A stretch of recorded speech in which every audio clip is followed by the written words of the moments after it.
Hello and welcome to the Kongversation. I'm Hyle Russell. I'm Hyle Russell. And wait, I'm Hyle Russell. We rehearsed this, and I think I did it wrong. I'm Jeff Onan. And I'm Dustin Jackson. All right, I think that's accurate, but I don't know which one's the real Hyle now. I don't know which one of me to shoot. Shoot him. He's every time we play Sea of Thieves, I tell the story of the episode of Goosebumps with that scene. But so if you watch our stream of Thieves, this reference I just made will make sense to you. That's right. And if you don't watch Sundays, if you don't watch our weekly Sea of Thieves stream, which most of our Kongversation audience does not, then this is new to you. It's fresh material. Yeah. It's not very good. Viewer beware, you're in for a scare. So, yes, there are 3 of us on this episode. This is tightly packed. We're all crammed in here like sardines in our little recording booth. And the reason we have 3 of us on this episode is we are discussing the Rare LucasArts crossover. One of those companies doesn't even exist anymore. And surprisingly, it's not Rare, but we're discussing the crossover that occurred within Sea of Thieves this year called The Legend of Monkey Island. And this is one of those episodes where we needed an extra perspective on this, and we all kind of bring something different to this discussion. So that is why Jeff and Dustin are both with me today. And because what Dustin brings, Jeff could not replicate, and what Jeff brings, I don't think Dustin could muster. So I'm glad you're both here. Thank you for joining me. I was told to bring the chips. The best part about having both of us is we form one full person. That's right. Yeah. Yeah.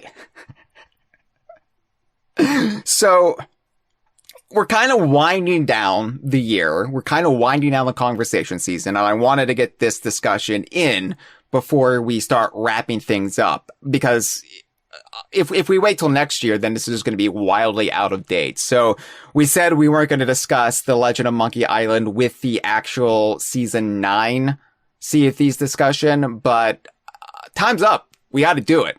We have to do it now, or we'll never do it. So we had to avoid spoilers on that talk.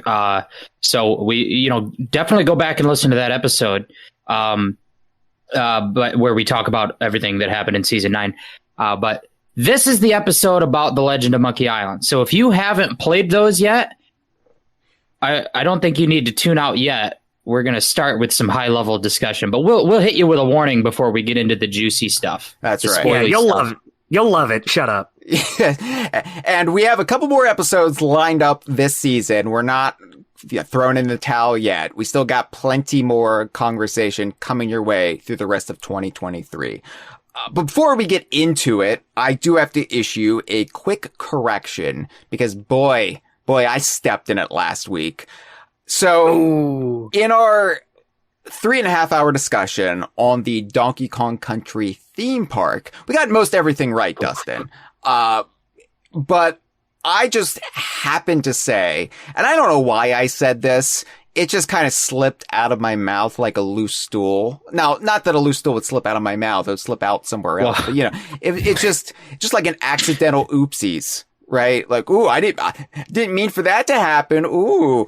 But I said that the power-up bands one can wear at Super Nintendo World to kind of augment your experience and interact with things that to the naked-wristed park goer, they would be unaware of. I said those were free. I said those were like complimentary.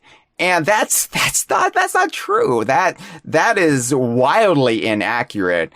The power-up bands retail for $30. We're talking US currency. That's here. a lot. $30 a pop. So if you wanted to get the Donkey Kong power-up band and you wanted to get the Diddy Kong power-up band, that would set you back $60, which may seem extravagant. The cost of an entire video game. But you have to think about the poor power-up band miners who go deep into the Earth's crust, risking life and limb to mine you the power-up band technology. They have families. They have to put food on the table. We can't just expect handouts when it comes to power-up bands. So I would like to apologize to them and their families and anyone else who was harmed by my shameful slip of the tongue. I promise that 2024, I will do better when discussing power-up bands on the Kongversation. Well, Hyle, I think the worst part of it is I just let you keep going. I never stepped in to correct you, and I feel like that was a real dick move on my part. Oh, thank God, Dustin's I just thought it would be funny. All right. I'm absolved. Dustin is shouldering all of the guilt. Yeah, sorry, everyone. That's what I really like. Yeah, I really shat the bed this time. You really puked up shit on that one. Yeah. Oh, my goodness. Yeah. Again. All right. Well, Dustin's going to sit in the corner for the next couple of minutes and think about what he did. But really quick, I have to plug a couple of things. We mentioned our Sea of Thieves stream that we stream weekly, except on Christmas Eve. We won't have a Christmas Eve stream of Thieves, but we're there most weeks of the year, every Sunday on our Twitch channel, twitch.tv/DKVine. So if you are vaguely interested with Sea of Thieves, especially now that they've launched Safer Seas and they've kind of removed the risk of experienced players coming in and griefing you while you're trying to learn the basics. Now they've launched that, if you have a renewed interest in checking out Sea of Thieves, but you're still not sure, you can tune into our Stream of Thieves every Sunday at 11 a.m. Eastern, 8 a.m. Pacific, 4 p.m. Greenwich Mean Time, and you can see how we tangle with Rare's latest game. And it's been out since 2018, but it's, their latest game, Battletoads co-production with Delilah Studios notwithstanding.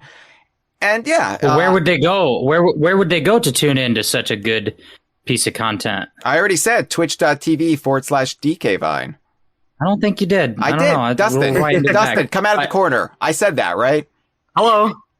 I already forgot. Oh, I don't know which one of you to believe. I don't know what world you're operating under here, what delusions, but Dustin is definitely here on my side of all future arguments. And I also just wanted to point out, before we get into the bigger discussion, that between the Safer Seas feature, which lets players play the game solo and in a safe environment, and then the new guild feature, which lets people join into these clubs of players, such as the DK Vine Guild. It's never been a better time to play Sea of Thieves. So if you're interested in those things, hit us up. We can get you into our guild if you want. Yeah, absolutely. We don't care. We're not that picky. Leave us a comment in the podcast zone. Anyway, we are also on TeePublic, and we have lots of great shirts and homewares for you. If you like DK Vine, if you like our skewed perception on Rare and the DKU, then put it on your body. That's dkvine.com/merchandise, or just find us on TeePublic. We don't have any Sea of Thieves merchandise yet. Like any Sea of Thieves inspired stuff, any Stream of Thieves inspired stuff. But maybe in the coming year. So check it out. dkvine.com/merchandise. Finally, Golden Sands blog post, kind of a sister site to DK Vine, sort of a centralized hub for Sea of Thieves news and guides to events and seasons. Jeff, would you like to tell us about Golden Sands blog post? Yeah, Golden Sands blog post, kind of a sister site to DK Vine. It has guides and tutorials for Sea of Thieves stuff, and it's my blog that I run with my friend Dre. So if you want to, if you want to play Sea of Thieves, but you're like, hey, where'd they put that journal? Where's that hidden? How do I find that journal? You could go to our blog, and we'll tell you right where all the journals are and all the other details you might need to know. But it's probably journals that you're looking for. That's the hard part. Yeah, Yeah. that is the hardest part. They left this journal on a rock, and my textures aren't loading because I'm playing on an Xbox One, so I don't know what I'm looking at. It's just a mess of blur right now. So I need to go to Golden Sands blog post to know if this blur is a journal or not. That's right. So you can find that at medium.com/golden-sands-blog post or on the website called X or No. Twitter or whatever. I don't know what it's called. We're not calling it that. At Golden Sands blog, you'll find it there. Whatever. There's a link to it on DK Vine. You can just pop it up, and it's You just Google the words. Yeah, Just Google the words, and it will take you. Google is mostly still a search engine, so. It's kind of gotten worse though, because now they're just going to give you targeted ads when you search for something rather than. No, we know basically everything has gotten worse a little bit over the past progression of time. Hyle, Jeff, what about the Legend of Monkey Island?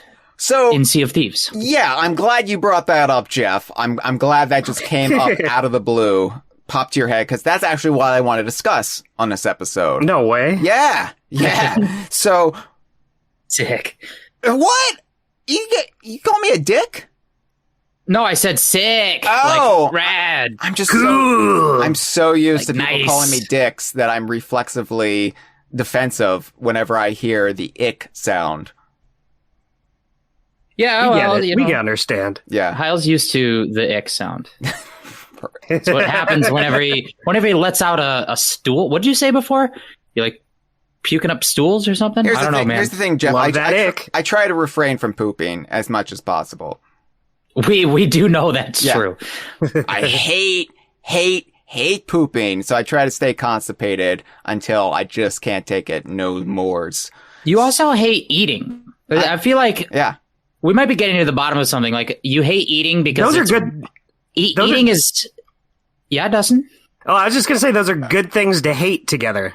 They really work. Yeah. They're in tandem. They're tied together. I think that I think that eating is basically writing a check, and pooping is when the check gets cashed, right? This is why you hate it, right?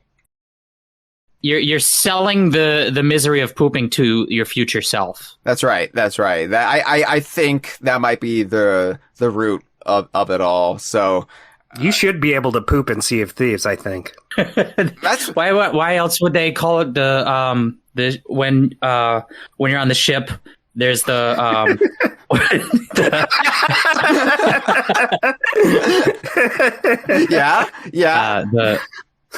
the poop deck. There it is. We got it. Yeah. People ask me, they're like, Hyle, I'm a Rare fan, just like you, but I just can't get into Sea of Thieves. I don't see what you see in it. I'm like, well, it's the lack of pooping. Dude, they just put out on Sea of Thieves website your like year in review sort of stats. And it says like the categories of things you've eaten the most. Yeah. My number one eaten thing is fruits, because that makes sense. Mm. It's like the most common food in the game. Right. You would think that the second food, which is called meats, you think that would be my second most eaten thing. It's not. My second most eaten thing is worms. But the website calls it invertebrates, which I love. I don't know what's up with that. Yeah, for me, it's just fruit, and then it scolds me for being a picky eater, and I'm like, but I'm a vegan. What do you want from me? Yeah, Hyle doesn't eat worms. Yeah. If you gave me soy worms, sure, I'd gobble those up.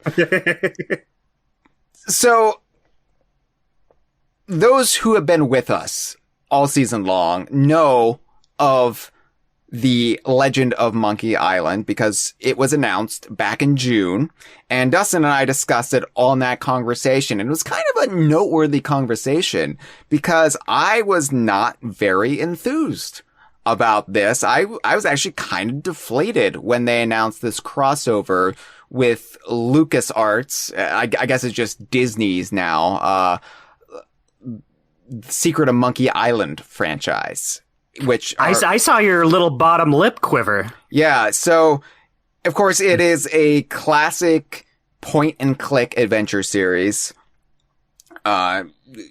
developed, I think, a cult following in the early 1990s and definitely helped influence some of the stuff that went into the DKU. Now, Dustin, you are a big fan of this series.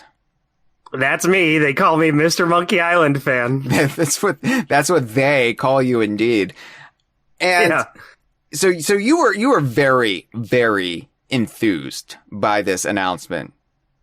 Yeah, I believe the thing I said, because we also did a conversation like the night before this was revealed, where we were just talking about like, oh, what would we want to see? Any predictions? And I said this would be like the only crossover they could do that I would be just psyched out of my mind about. And I was. Yeah. I didn't even think they were going to do it. I just said like, I would love if they crossed over with Monkey Island. I don't know how likely it is they ever will, but boy, would I be a happy camper.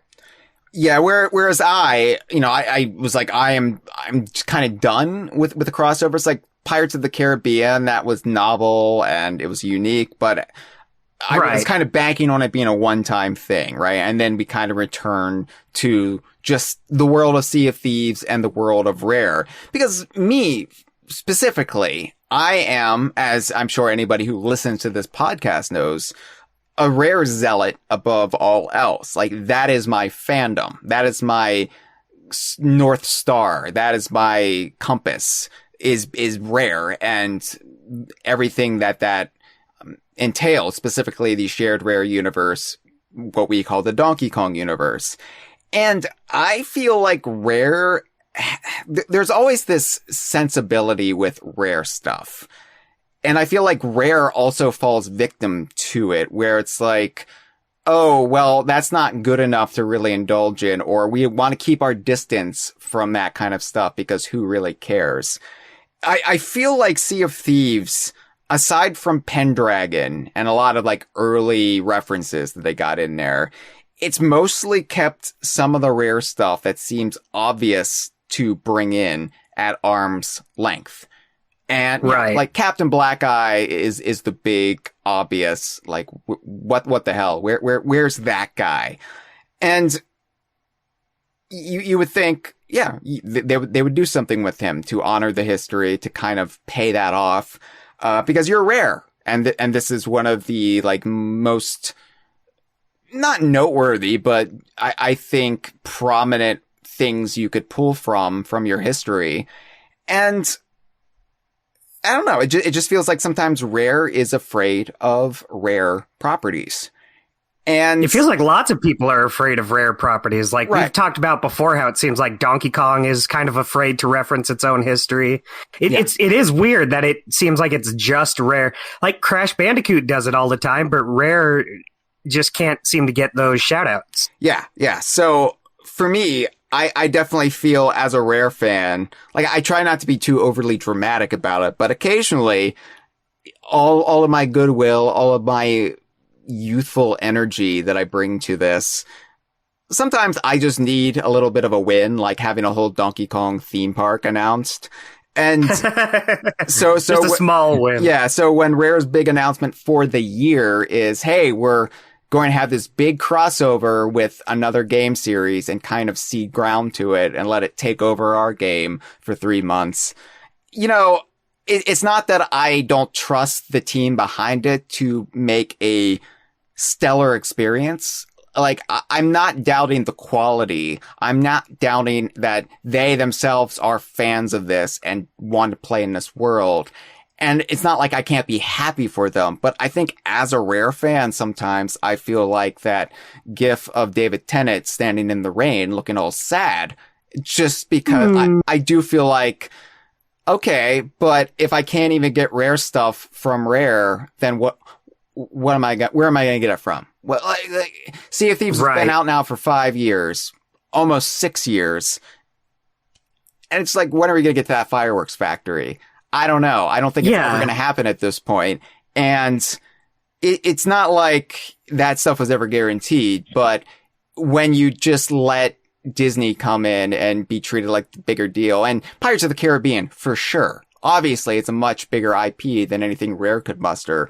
But something like The Secret of Monkey Island, maybe a little bit more niche, maybe a little bit more inside baseball than that. And just like, oh, okay. So in the rankings, like you're putting that above your own stuff. And I'm not even talking about like Banjo-Kazooie here. I'm talking about Sea of Thieves characters itself. That's not to say I didn't think this was going to be good.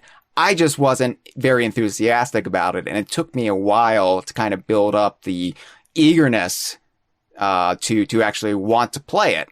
And so that's where I was coming from. Do you think you would have been more receptive to it if the well of Rare properties wasn't so dry at this point? Like if we were seeing other Rare characters and such just about, whether or not it was Rare developing the games or not, do you think that would have made this an easier pill to swallow if Rare wasn't so out of the ether at this point? Oh yeah, for sure. I think Sea of Thieves has been a terrific resource for me in that I haven't been left wanting necessarily for other Rare things. I mean, I love Sea of Thieves. Like, point blank, like, it is my second favorite game. I like it even more than the original Banjo-Kazooie. So when I want to see that Banjo-Kazooie stuff referenced in Sea of Thieves, it's not saying, like, I don't value Banjo-Kazooie more than Sea of Thieves, but I would like to see some of that paid off. And you're right, like, we haven't really gotten much else aside from Banjo-Kazooie and Smash, Battletoads 2020. And it's just, it gets to the point where it's like, what are you doing? Like, and had we gotten some of the stuff in Sea of Thieves already, like Captain Blackey serving some sort of role narratively in the game, then sure, I would have been more, I think, open to exploring outside of the Rare purview. But we hadn't. And just on this topic, I just want to also just point out that, like, for people who are fans of Rare and maybe not super, like, in the world of Sea of Thieves and what's going on, like, Sea of Thieves definitely has integrally, like, referenced a lot of Rare history.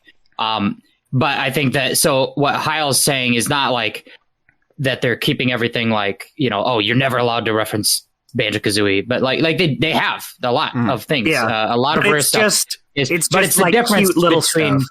It's the difference between they're making this Legend of Monkey Island, which is like a whole love letter directly, like taking you to Monkey Island, right? Versus the way they reference Rare stuff is like cheeky, fun little nods that are easy to miss and not fully embracing. But I just wanted to point out, it's not like they're ignoring that it exists. Like, Sea of Thieves alone has referenced the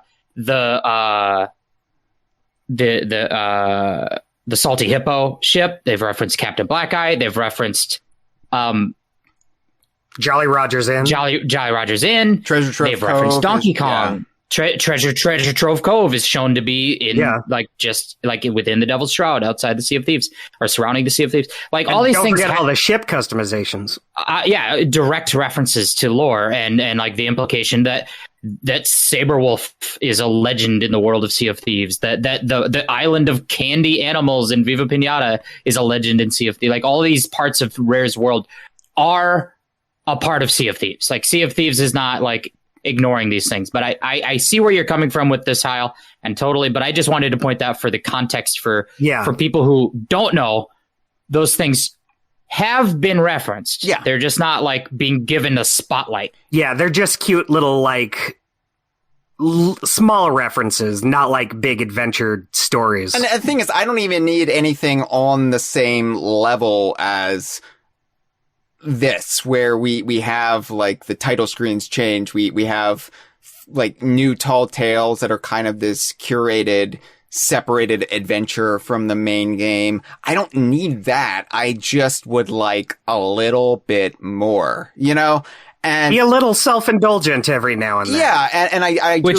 Well, they got incredibly self-indulgent with one specific thing, which is Arthur Pendragon from the obscure Commodore 64 Black Witch game series. That is great. And they like went all in on that, which it's cool. They did. Made him a major character. But like, none of us actually care about that guy. I mean, I only care about him so much as that he's a character in Sea of Thieves. But I like him in Sea of Thieves. The actual history, while cool, I don't think any of us were like, or at least any of us. I never played those. Yeah, any of us on this episode were like, oh yeah, finally they're paying. Finally, referencing the Arthur Pendragon game. It's like Sea of Thieves is technically the fifth game in the Pendragon video game series that goes back like 40 years. Yeah. And then it's also a prequel to like every modern like N64 era or game that or Xbox era game that Rare made. Like it's a prequel to Killer Instinct and Perfect Dark and Banjo-Kazooie and Saberwolf. Actually, it's kind of a sequel to Killer Instinct too, because they time travel in the one. Yeah. Because Killer Instinct takes place over a wide time span. But I get you. Like, I feel like the fact that Pendragon came in when the game launched, the Black Witch was this like very prominent Easter egg, but it was just an Easter egg.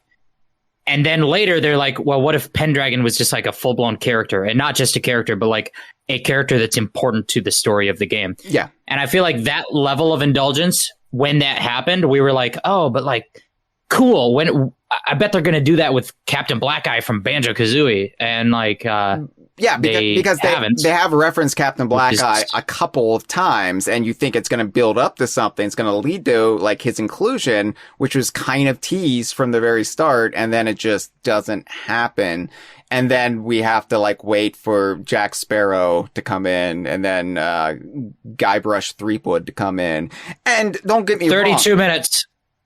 32 minutes until the name Guybrush was mentioned on the Legend of Monkey Island episode.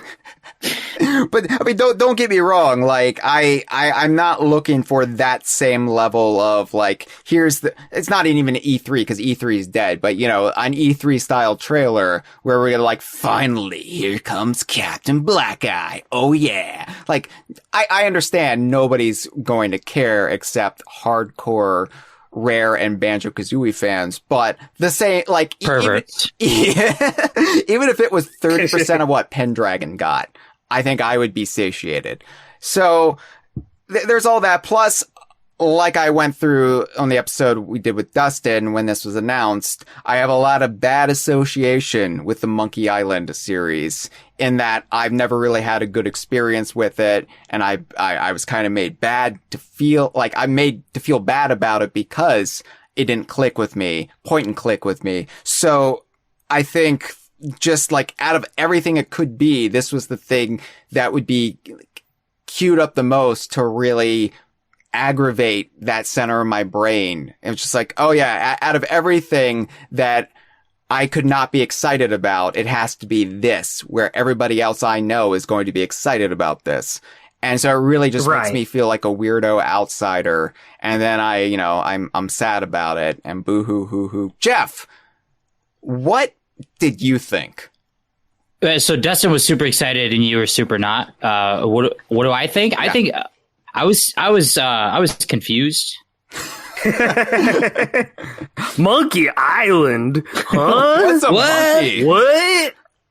I thought islands were made of rocks. No. So they did a Pirates of the Caribbean crossover. Yeah.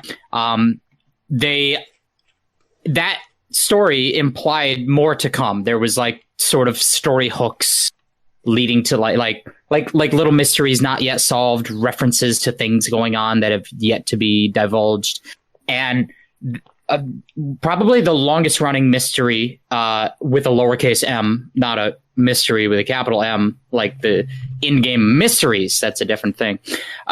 But the longest running mystery in Sea of Thieves of this, like, who is the captain, like this mysterious character that is sort of pulling the strings of everything that has happened. And I just like, I don't know. I went into this year thinking like, well, they're definitely going to do a sequel to A Pirate's Life, the Pirates of the Caribbean story. but to like raise the stakes and raise the sort of magnitude of excitement of like the degree of crossover, like just like the fame level, the IP brand name level. I thought that the next story was going to be like a multi crossover of multiple franchises. I thought they were going to be like, okay, we've done Pirates of the Caribbean. Now the next step is that we go on this multiverse traveling like adventure with Jack Sparrow that brings in Captain Hook from Peter Pan and like, who knows? I don't know. Long John Silver from Treasure Island, and maybe some cute nods to Monkey Island, which is not like on the level like a fame wise of those bigger IPs. I definitely didn't think that they're just like, no, we're gonna make a whole set about Monkey Island. Yeah, like I think that's better. I think that's cooler to do a Monkey Island thing than a Pirates of the Caribbean thing. But Pirates of the Caribbean is definitely bigger, right? Yeah, we agree. It's just like, it's a bigger brand. Don't get me wrong, Jeff. If I had to choose between Monkey Island and Peter Pan, I'm really glad they went with Monkey Island. I just really like the movie Hook. And I think that, which they already have referenced in Sea of Thieves. By the way, they've referenced everything in Sea of Thieves. Don't get too excited when I said that they mentioned Treasure Trove Cove or whatever the hell, because they've mentioned all of the things that there are. Yeah. Like the Goonies, I think that there are at least 3 distinct Goonies references in Sea of Thieves, minimum. Like Goonies is 100% canon to Sea of Thieves, which is just nonsense. But, yeah, so I just was confused. I really thought that like they were going to try and up the scale of the sort of epic, the big epic brand crossover. And then it's just like, no, we're going to do the silly, goofy thing, which is way more rare to do. Like, I love that's what they decided to do. They're just like, yeah, we did Pirates of the Caribbean, which like everyone was asking for and is like the biggest brand we could have done. Now that we've got that out of the way, we got our foot in the door and we can do this niche thing we just want to do just to please ourselves. That is probably not the most financially viable, like smart choice to do. Which I love, because I think that Monkey Island shares way more DNA with Rare in terms of like humor and like just tone wise and stuff. So yeah, it's a better fit, but I never thought it would happen because of just like it's a niche. It's a niche thing to do. Yeah. I thought it was neat. I remember, and I think I brought it up on a different episode, how back on Grant Kirkhope's old website, he was talking about Dream, and he mentions how Monkey Island was like a direct inspiration in the early days of Rare. So it is in their DNA a little bit. It super influenced Dream, and before that, Donkey Kong Country 2. I think I've heard Mike Chapman personally like talk about how it influenced Sea of Thieves. I think I likened it to, I'm Jeff and I are big Beatles fans, and which is a pop rock and roll band from the 60s. Right. Yeah. Thank you. Half of them are dead. So, at least. Yeah, at least that they've actually divulged. But I'm a Beatles fan, and the Beatles have their own influences, right? So whenever they would do a cover of a song that they really liked, well, it might not really be what I'm looking for because I'm there for their own music. So yeah, like Mr. Moonlight might be like one of their favorite numbers, but it's kind of a slog to listen to, isn't it? So no, I like it. Mr. Moonlight. No, I'm just like skip. I'm sorry. But no, I like that stuff. But yeah, that's what this felt to me like. Oh, they're doing a cover of something that was very influential to the Rare DNA, and that's great. But as a Rare fan, I'm there for like where Rare begins, where like Monkey Island fed into the DNA, but I like the monstrosity that was created after that fact.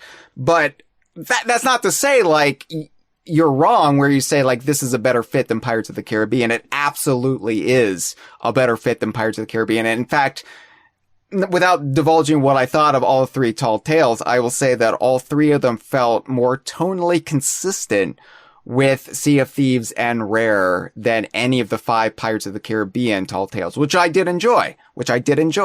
But I felt we're all a big fan of the Pirates of the Caribbean tales. I liked them.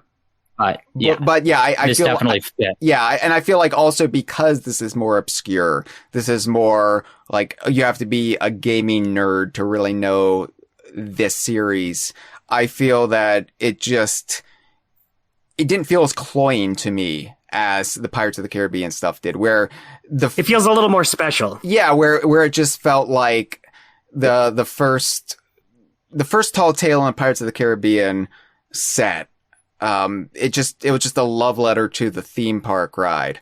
And we just went completely over my head because I've never ridden it. But I feel like as somebody who hasn't played the Monkey Island games, I could get something out of all three of these without having that knowledge beforehand. Right. It still has funny characters. It still has nice looking locations. Yeah. So let's get into actually this. So before the Tales came out, going back to the summer, actually going even further back, there were sort of breadcrumbs that led up to this moment of this crossover. The earliest being going all the way back to that Pirates of the Caribbean crossover, which came out, was that the 2021 E3? Yes, it was. The last E3. The digital only E3. Right. So, so sometime probably released around June of 2021, or maybe into July. I can't remember exactly the release date, but they did the Pirates of the Caribbean, but all the way back then when they did the Pirates of the Caribbean Tall Tales, and Tall Tales, for our audience who maybe isn't super versed in Sea of Thieves, Tall Tales are what they call the sort of story mode quests in Sea of Thieves. Normal quests in Sea of Thieves are like, go to Island X, dig up treasure chest Y, deliver it to location Z, and repeat this loop while getting into like battles with megalodons or other players or other things. It's like this multiplayer MMO thing.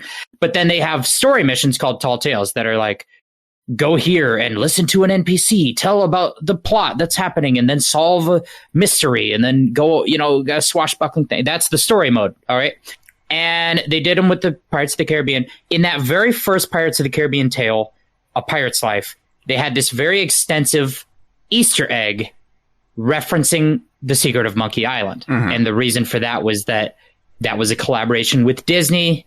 They got their foot in the door with Pirates of the Caribbean, and they said, hey, while we're here, do you mind if I put my fingers in the door and grab some Monkey Island on the way out? I don't know.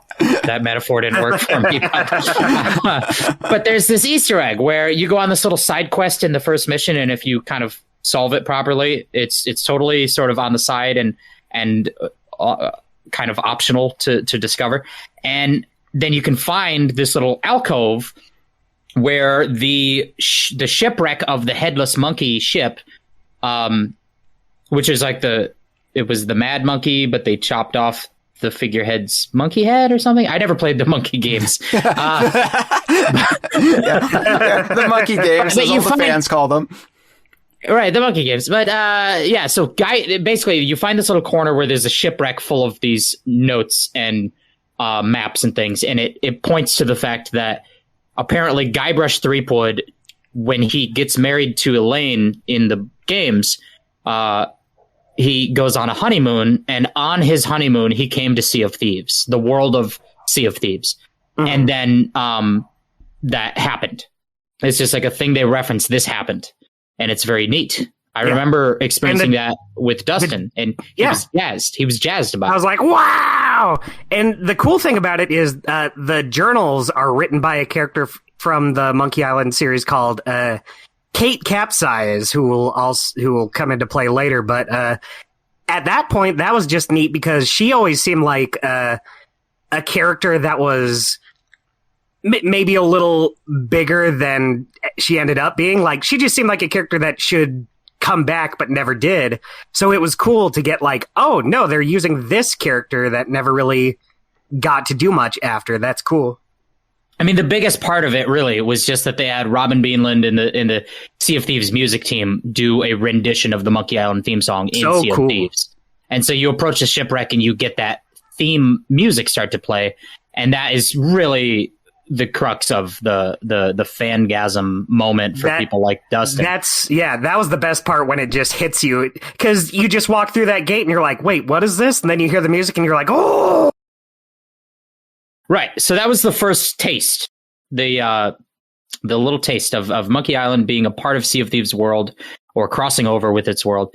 But later on, earlier this year, when they were in the sort of pattern of releasing monthly time-limited adventures, which were these sort of story missions that came every month to progress the world and story of Sea of Thieves, but they were time-limited.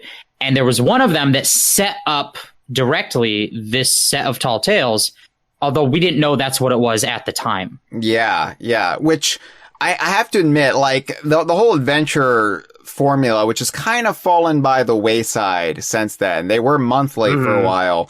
And then this one, I think there were several months without an adventure before it. And then this is the last one we've gotten since then, half a year ago at this point. This was the 12th one, and so far the last one. But for anybody who was coming into Sea of Thieves because they were crossing over with Monkey Island, because like they had to play all the Monkey Island games, I feel bad for them because they would have missed this completely, this important piece of context and this surprise appearance by a character in the Monkey Island series. By the way, we're getting into spoiler territory, but it doesn't really matter for this one because you cannot play Adventure 12 anymore because, again, these time limited. I was going to wait till we were done with this part before I put the spoiler warning, because this is a thing that happened that you cannot re-experience. It was like a moment in time that you missed. Right.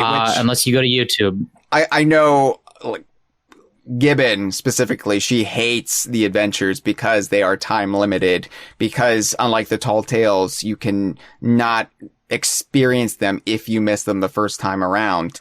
They're similar to the early first year events like Hungry and Deep, where it's just this moment in time in the game and then it's gone forever. You know, I like them in theory, but it's weird that they tied the prologue to the Monkey Island Tall Tales in with this format, but like one you just can't see anymore. Yeah, like I do think I will say I think that if you miss this and you jump into the Tall Tales of Monkey Island, you really aren't missing anything. This is just nice. This is context that if you have it, you're like, oh, that explains some things. I can't believe other people are missing that. But then if you don't have it, you're not left with questions. You're like, this is answering things you don't even really need to question. You know what I mean? Like, you're not missing anything if you miss this. The only thing you're missing, is you're the getting guilt. Something if you got it. You're missing the guilt that's put upon your pirate and their crew for screwing up everything yet again. Sea of Thieves really likes to do this to your crew, making you internalize all the bad things that happen in Sea of Thieves. Oh, it's your fault because you really well fucked this alone. up. Yeah, it's how Flameheart was. Literally, it's a loop of, hey, pirates, you want to go on an adventure? Okay, yeah, I kind of like to go on an adventure. Cool, you just opened Pandora's box. Don't you feel like a little dick? And I'm like, oh, shit. I guess I shouldn't have gone that adventure. I guess I have to stop the bad thing I let out of the box, huh? They're like, yeah, you better, you dumbass. You idiot. You're so idiot. Yeah. So you would have missed that. So the Monkey Island fans who didn't know about this, they get to come in guilt-free and just have the time of their little lives, while those of us who stick by Sea of Thieves week after week, we beat ourselves up over this. It's just Rare spitting in the face of their fans. They do a thing where they're just like, well, somebody caused this thing to happen. And then while you're playing it, you're doing that meme of the bear puppet looking side to side, whatever the hell that is. But then if you come into this without that context, they're like, somebody really screwed this up. And you're just like, oh, wow. Yeah, who was it? Those guys suck. Yeah. Jeff, do you want to explain what we're talking about?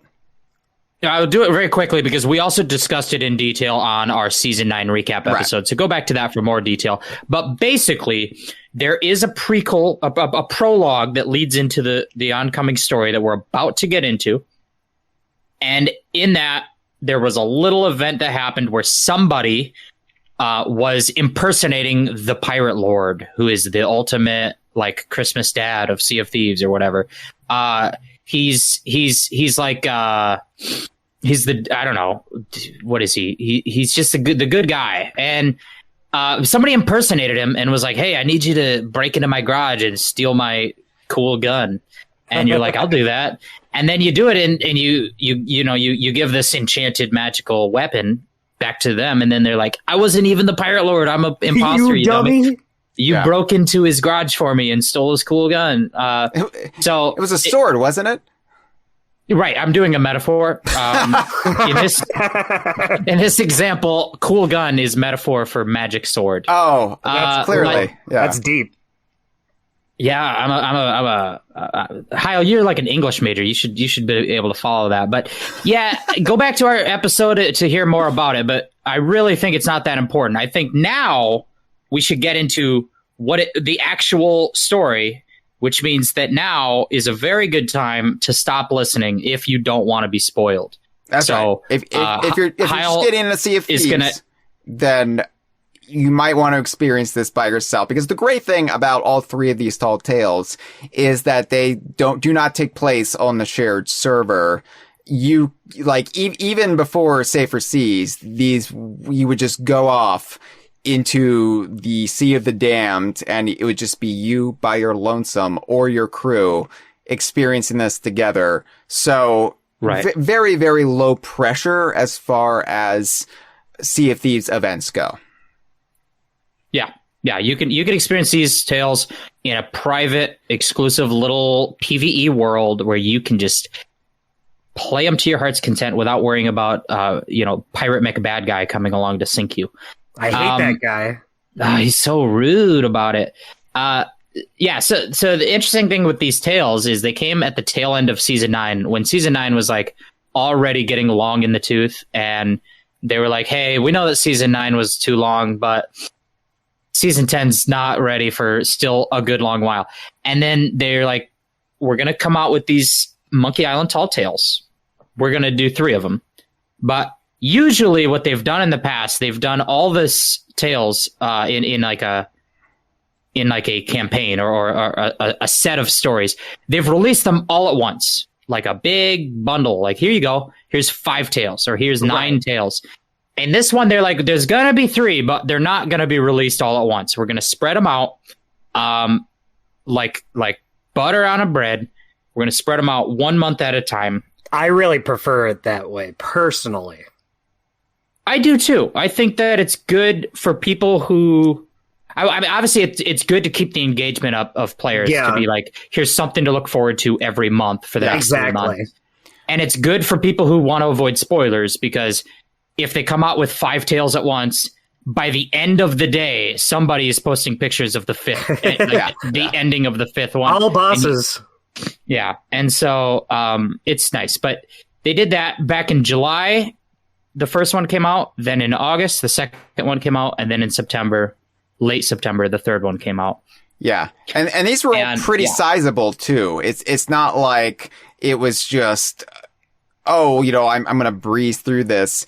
If you do everything in the Tall Tales, work them to completion, do every little hidden thing, talk to every character, these can take upwards of 7 hours each, 8 hours each. If you know what to do, then it really doesn't take that long. But a couple of these we had to split up our playthroughs. Yeah. I've always said that a tall tale, I've always said tall tales typically take about 2 hours, the old ones before this. And I was like, wow, so the first set of tall tales is like an 18-hour story campaign. Obviously, your mileage may vary and you may take longer. With this one, I've been saying that these are more like 4 hours a piece. So all 3 put together gets you like pretty much a full game. I would say that this is a full-length Monkey Island video game. Yeah. That exists inside of Sea of Thieves, the video game. Yeah. Kind of like the new Fortnite Lego mode in Fortnite. Oh, is a whole game. Now you're speaking my language, Jeff. Oh, yeah. Hyle's favorite things. My brother really wants to play Lego Fortnite with me. I've been watching Adam play it. Part of me is like, ugh. But then the other part of me is like, I want to hang out with my brother, and if this is what he wants to do, then so be it. But then it's a 52 gigabyte update on my Xbox. Yeah. See, I've been thinking about playing Fortnite because they just put Peter Griffin in it. That's we're different, but we're the same. Well, yeah. Now you're really getting me invested, Dustin. Oh. So the way you're going to go about these tall tales is on the outpost. You're going to load into Sea of Thieves, and then whenever you jump into Sea of Thieves, you start at the outpost. And you go around and there's all the spots to go. But one of the new spots, it's a new spot, is called Capsized Charters. And it's this little sort of tent stand booth type thing set up on the beach at every outpost in the game. Sort of like the Cursed Castaway or whatever that was set up for the Pirates of the Caribbean still set saga. Up. Still there. It's still there. You can still experience all of those tall tales. But yeah, so Kate Capsize that Dustin referred to earlier, she is now a character standing on the outpost in Sea of Thieves.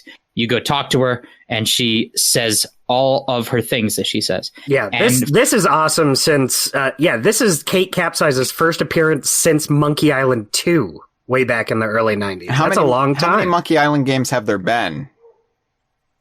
So 6. There have been 6, yeah.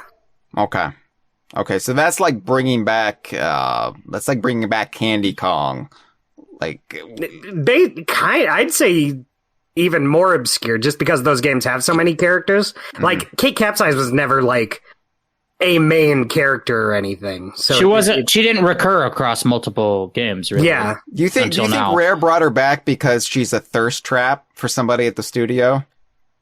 I feel like probably. You think this about a lot of Sea of Thieves characters, and it might just be that cartoon pirate women are inherently hot. Is that my fetish? Is that what I'm into? It might be. The thing is, I've had this discussion with people that like, okay, so there's this thing with Pirates of the Caribbean that like you're either into Will Turner or you're into Jack Sparrow, and it tells a lot about your personality. And the thing is, I think that people who are dirty are hot. Yeah. I think that's fair. Will Turner's a little too clean, you know? So you go talk to Kate, and from there you can start the journey. And she is here in Sea of Thieves because she's been trying to track down Guybrush, I think. But basically from there, you can then load into a private world to go and play one of these tall tales and not be accosted by other players in the shared MMO environment that Sea of Thieves usually is. Yeah. Right.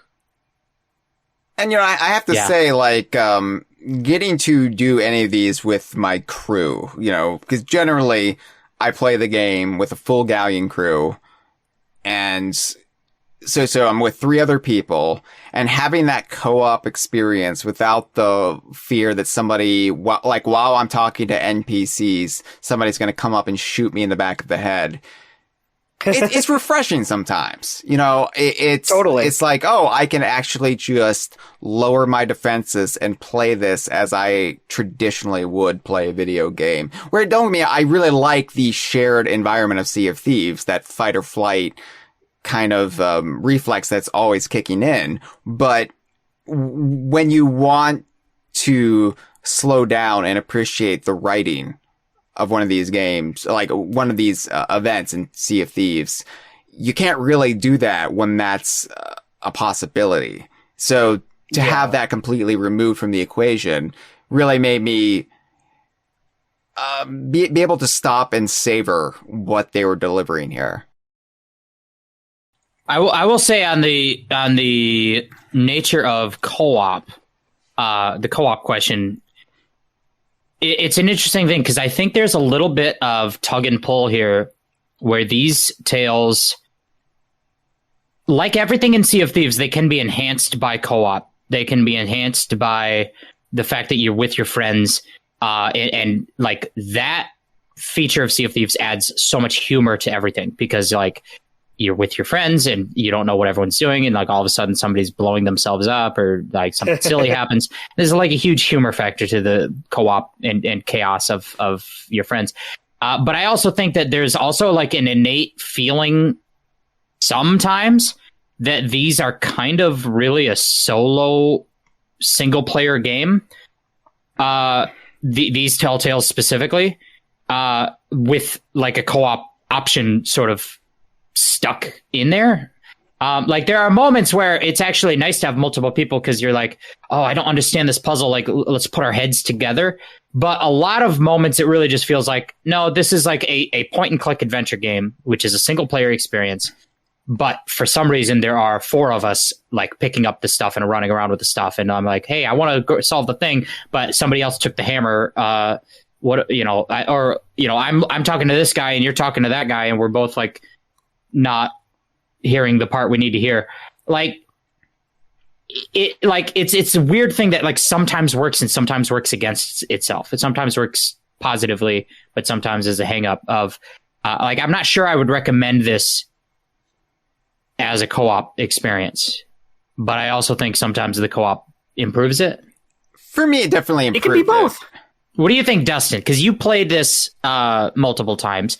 Yeah, you know what? I actually never did a solo run on these. Maybe I should. I've only ever played them with friends, and part of me thinks that was the right idea, at least to do the first time, because there's like lots of puzzles that I feel like if it was not just me, I feel like I would be stumped on this for longer than I was. Not that they're like super hard, but I feel like getting that teamwork going through the first time helps. So then if I go through them a second time, I know how to get through. I know how to do everything, so I can just kind of take my time, appreciate everything, talk to all the characters, get all the dialogue. So yeah, I think there are benefits to both, but I don't regret doing co-op first. You know what it is? It's a little bit like playing an escape room in real life, like an escape room attraction. Yeah. And the thing about going into an escape room is it is a group activity, and you definitely need to split up and all look around and do different things. And the downside of that is that you personally might not like be in on every puzzle that is being solved at all times. Like you might be solving a fraction of the experience because somebody else is doing, like, I'm over here and I found the I don't know, hey, there's a bike lock and I need 4 numbers, and then I found a puzzle, and when you assemble the puzzle, it's got one of the numbers on it, so we got to find what the other 4 numbers are or whatever. Like, I don't know, whatever. Escape rooms are so, whatever they are. But the thing, it feels like everyone is kind of running around, and you might not personally see and do everything. Right. And that's part of the experience. If you're playing it co-op, that's like part of how it's planned, but that might not be what you want out of it. So you might prefer single player, or you might be okay with that, like the divide and conquer approach. Yeah, personally, I'm fine with it because it's everyone contributes to solving a puzzle, unless you're just fucking around in the woods while they do it. Which, it happens sometimes. Yeah. Hyle, do you have any thoughts on the solo versus co-op?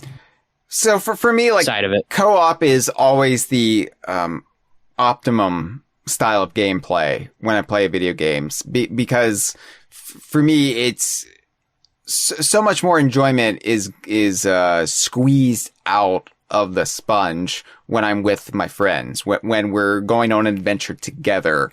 It's kind of the ethos that Mike Chapman has espoused when talking about this game, like the Goonies thing. So like, I don't think I would have enjoyed this as much if I didn't have you, Jeff, you, Dustin, and Cameron, with me, like goofing off, having So sort of taking light piss out of everything, but also really just engaging with the world and the environment and what's happening. And yeah, like for me, like one of the highlights of my whole year, as far as playing video games go, was hanging out in the circus in the second of these that was Telltales. fun. Yeah, just like firing ourselves out of the cannon, trying to do this ridiculous obstacle course, and stumbling again and again, but having a good time of it. And I think that's what I really took out of this Telltale. Like, aside from the really fun writing and the dialogue, it was just like an escape, like a big budget escape room that I got to do with my friends, with some of my closest friends in the world. And, it was like not even having any affinity for the Monkey Island characters or brand. I still got a lot of enjoyment out of this. And I think it's by going into it with co-op, but that's just the way I'm wired. I definitely think some people will have a better time just doing this by themselves. I think if you're really obsessive about like, I want to be able to take in every piece of dialogue and digest it and not be distracted. And I want to personally be the one to figure out each puzzle and not just have like someone else connect the dots for me. If you want that, you can definitely play this as a solo experience. And I think it basically plays exactly like playing any point and click adventure game, which are typically maybe all of them solo experiences. Right. But if you're okay with going into this more like a madcap, co-op escape room goof fest, then you'll have a lot of fun with that. Yeah, so I mean, it works. So before I played it with you guys, I also played these Telltales with a couple other friends. And when I was playing with them, I was worried about, like, I wanted to get all the dialogue, but I was worried about, like, holding people up, making people get bored with it. But then when I play with you guys, that's just kind of what everyone wants to get out of it. So, I felt a lot more comfortable just taking everything in as we went. Mm. Yeah, that's the nice thing about DK Vine is we always take way too long with anything we do. Video games, podcasts, that's the best part. Sex. Yeah, that's one of the positive parts. Just think of the negative parts of DK Vine. We don't have to. So I think that the most interesting thing about this, we've talked a little bit around about what the gameplay is like. NPC dialogue, puzzle solving, escape room type experience. But really, it's fascinating to me that this is a full-blown point-and-click style adventure game, but it is rendered that gameplay so seamlessly in the first person immersive hands-on gameplay that Sea of Thieves is known for. Yeah. That's like incredible that they married those two things. They do a great job translating it over to the point where your brain doesn't even realize that you're like functionally playing a different kind of game than Sea of Thieves. It will eventually dawn on you, but it's a sneaky sneak. It just creeps up on you. When I think of point and click games, like I think of menus. Right. Like inventory. Like you have inventory, you have dialogue trees. Like everything is a UI pop up. Everything is it's like, and no offense to the genre, but it's like it's not immersive to me. No. It's the way of interacting with the world where your character is on screen, but your interaction point is a pointer, is a cursor. Yeah. Yeah. You know what I mean? Well, that's not immersive, right? And so to take that, but put it in Sea of Thieves and not make it feel immersion breaking, because Sea of Thieves is so immersion focused. They've done a great job of actually being like, no, you're doing all the same things, but you're doing them from the first person perspective of that character and not from like menus and overlays on a HUD. And that's a great point, because I think that's been the biggest hurdle for me to jump getting into the Monkey Island games. When everybody I knew at the time was like, Hyle, you've got to do this. We love these games. You would love it too. And I tried it and I was like, I feel like I'm doing my taxes. What is this? But you take that. I mean, point and click adventure games are not the biggest genre. But you think like there's so much about it that would be tailor made to my sensibilities, like dialogue, story, the humor, characters, jokes, But you take that and you marry it to something more immersive that makes you feel like you're a part of that world, like Sea of Thieves, and then all of a sudden, it's maybe some of the best times I've had playing this game since I first played it back, 2016. And I'm like, wow, that's actually, you wouldn't think these two styles would work together, but they actually marry quite well. Mm-hmm. It's actually the thing that in that very first Tall Tale of the Pirates of the Caribbean set, which is, that whole set is called A Pirate's Life. But that first Tall Tale is called A Pirate's Life. It's very confusing, which is very Sea of Thieves to do. Let's come up with a name and give it to two things. Yeah. We didn't even mention that your dad's cool gun that you stole from the garage is called the Burning Blade, which is also the name for a different thing in Sea of Thieves. But I forgot where was I going with this. I totally drew a blank there. Oh, that first Tall Tale in the Pirate's Life set was the one that, to me, most felt like a point-and-click adventure game, even though it was definitely to a lesser extent than this one, because it was less about dialogue trees, but it was... You were still solving a bunch of puzzles. I always likened that Tall Tale to, like, almost a 3D platformer environment. Right. Like, go around and explore, find the things you can interact with, and figure out what you need to do to, like, solve the puzzles. This one does this, and I got to do this over here, and I got to bring this to that. It felt almost like a 3D platformer, but it's that puzzle solving that, and I feel a lot of the other Tall Tales that they've done have been more like cinematic theme park rides in a way. Right. They're more about this sort of epic, ride experience of going through a movie moment, whereas these Tall Tales are just these big puzzle solving environments. That's what I love about them. It's what I really hate about actual point and click games, because I'm bad at solving those puzzles. I'm like like some of those puzzles, especially on the old school ones, like the old school classic ones, can be so obtuse to my brain. I'm like, I don't know how to solve this. And then I Google it on the computer. And then on my computer, the Google says, like, you have to do this. And I'm like, oh, how would I have known that? That's crazy. But I don't think these have an old school mentality to them, but they give you that puzzle solving feel. Yeah, totally. Yeah. So do we want to actually start getting into, I don't want to do a beat by beat walkthrough of these, because that would be boring, and I feel like we wouldn't do it justice anyway. But I definitely wanted to hit upon the plot of each of these three tales. Right. And also discuss... Maybe talk about highlights, favorite parts. Absolutely. So, Jeff, do you want to start us off with the journey to Melee Island, the first of these three tales? So The Legend of Monkey Island is the name of the whole saga of the set of three tales. But the first tale, which came out back in July, is called The Journey to Melee Island. And we get this little intro from Kate Capsize when she shows up there on the beach with her little thing. But basically, the plot is Guybrush Threepwood from the Secret of Monkey Island video games.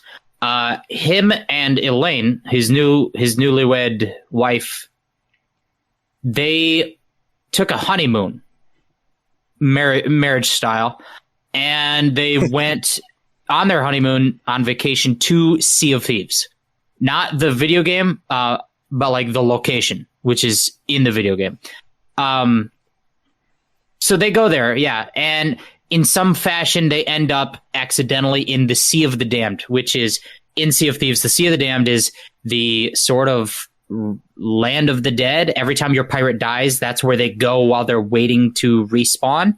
And it's a sort of video game logic explanation for like why does your character respawn? What's the logic of it? Well, the explanation is there is this land of ghosts, and while you're a ghost, you have to wait before you're allowed to be ferried back to the land of the living by the ferryman. And the ghost pirates that are trapped in that land live in sort of mental prisons that are recreations of their lifetime memories. Mm-hmm. And we explored this in various ways. We've explored this in the Pirates of the Caribbean Tall Tales. But Guybrush and Elaine end up in this Sea of the Damned. And the evil zombie pirate LeChuck followed them.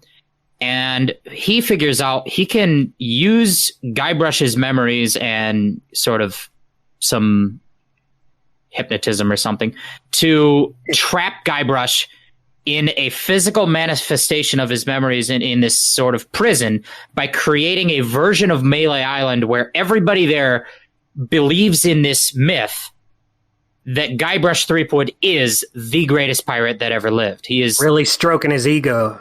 The titular legend of Monkey Island. He is the legend, and everybody thinks he's awesome. Right. And so that's basically the setup of the story. It's like, what if Guybrush was put in this place where he had his dream achieved and everybody thinks he's amazing, and he would never want to leave there? And I had to have this explained to me while we were playing it because I didn't realize the context here.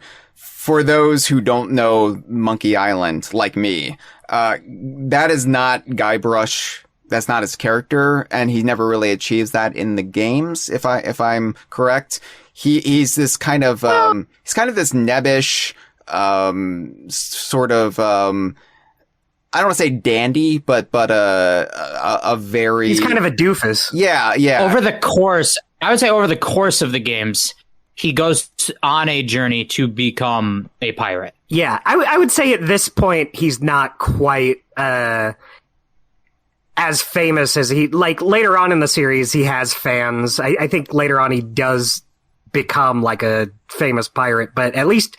Because this takes place after the third Monkey Island game, Curse of Monkey Island. So at that point, the midquill.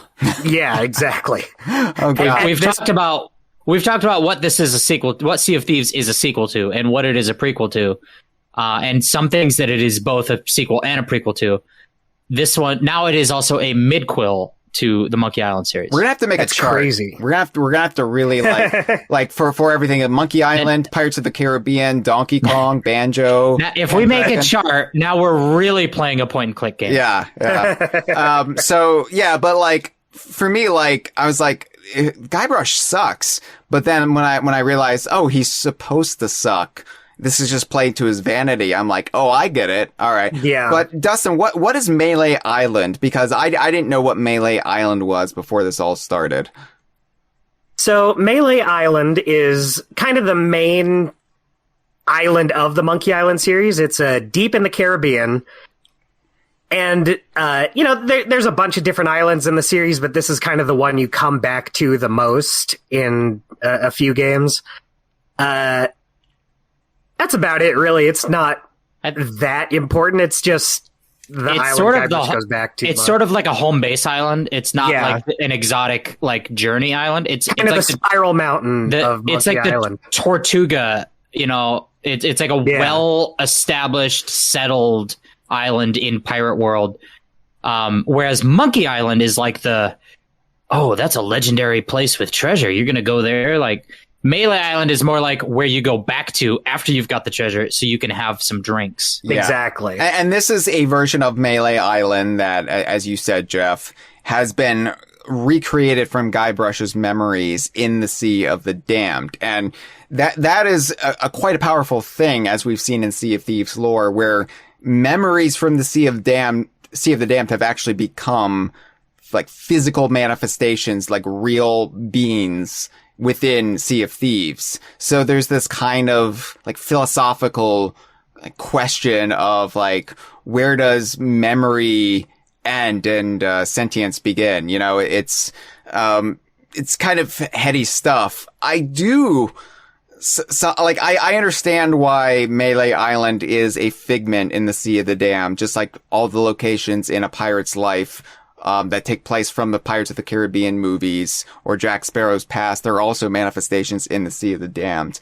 We'll table that for now because I want to bring up in the third tale whether or not this sort of mechanic of the narrative is necessary. But I really like Melee Island as a locale in the Sea of the Damned, in Sea of Thieves, because it is so unique compared to every other place we've been in Sea of Thieves, or even the past Tall Tales, the Pirate's Life Tall Tales. This might be, I can't say it's my favorite location in Sea of Thieves because it's so insular, it's so designed for this specific purpose, but it was such a breath of fresh air getting to explore this entire place. Yeah, all these like pine trees. We've never seen like a forest area in Sea of Thieves, I think. That's not usually just like jungles and palm trees. Yeah. And the fact that you had what felt like a well-populated little town. Like, I know we've got Port Merrick now, but that's still functionally an outpost that's just been gussied up. This is the first time. But it still feels like it's vacant of activity, really, because, like, other than there are NPCs that each serve a gameplay purpose, but it doesn't feel like just a bunch of characters out and about. People who live there. Living and just existing. Yeah. Yeah. This is the first time I felt like we were in a vibrant port city with a nightlife, with like people making ends meet, with whole sorts of intertwined narratives going on. And it was just, even not knowing anything about Monkey Island, aside from what Dustin has shared with me, even not knowing that, it was just such a thrill getting to explore this different setting with our pirate crew. Yeah, totally. I love, even if you are totally unfamiliar with Monkey Island, a fan of Monkey Island would see all these characters here and be like, oh, it's that guy. Oh, I remember that guy. But anyone not familiar with it just gets to meet like a bunch of fun new characters. Yeah. The other exciting thing is that, like, if you are a fan of Monkey Island or familiar with Monkey Island, then they've done this like really kind of incredible undertaking, which is to take like a series of two-dimensional screens in a point-and-click game that, like, every time you go, hey, I'm going to go down the alley, and then it takes you to the next screen, and it's like a different picture. Those are two-dimensional images that are windows into this world. Yeah. But the whole world of Monkey Island before now was just like a series of like window pictures, and now it's been like rendered in 3 dimensions. Is like a fully explorable place, and that obviously required on their end probably a lot of like really creative thinking of like trying to figure out how does this geometrically work as a location, like but they accomplished that and like really well. You just have like, this is what it's actually like to walk around of your own free volition in 3 dimensions, the places that you've seen in the Monkey Island games. Yeah, and there's been 3D Monkey Island games, but like I think this is the first time where it's like freely explorable and taking a location from the games and just totally reimagining it in a 3D environment that you can just explore. I think this is the first time they've ever done that. I would say that it also, in a lot of ways, is mostly a love letter to the first Monkey Island, The Secret of Monkey Island. Very few things from the others are referenced here. It's pretty much like, what if your pirate sort of went on a tour of the events that took place in the first Monkey Island through memories, through Guybrush's memories.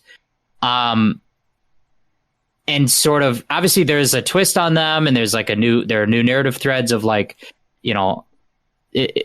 but it feels like you're revisiting the Secret of Monkey Island, the game, in Sea of Thieves, and like more specifically.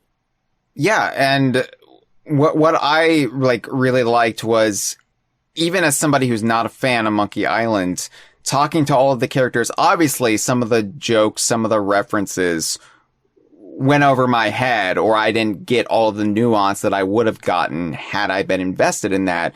But I never felt like the writing excluded me for not knowing. I always felt like there was some enjoyment to be had from it as just a Rare guy, as a Sea of Thieves player, and not somebody who, you know, has ever really dipped their toes for any length of time in Monkey Island. So the writing had to work both ways, where it would please people like Dustin, and it would also be serviceable and enjoyable for somebody who doesn't know, like me. And I think it walked that tightrope fantastically, to the point where, like, I never walked out of any of these tall tales thinking, I don't know, just not for me. Somebody's happy about this. Yeah, I mean, it's been a while since I've played through them, but I don't think there's, like, anything here that specifically is, like, only the Monkey Island fans will enjoy this. Like, there's no... If there's...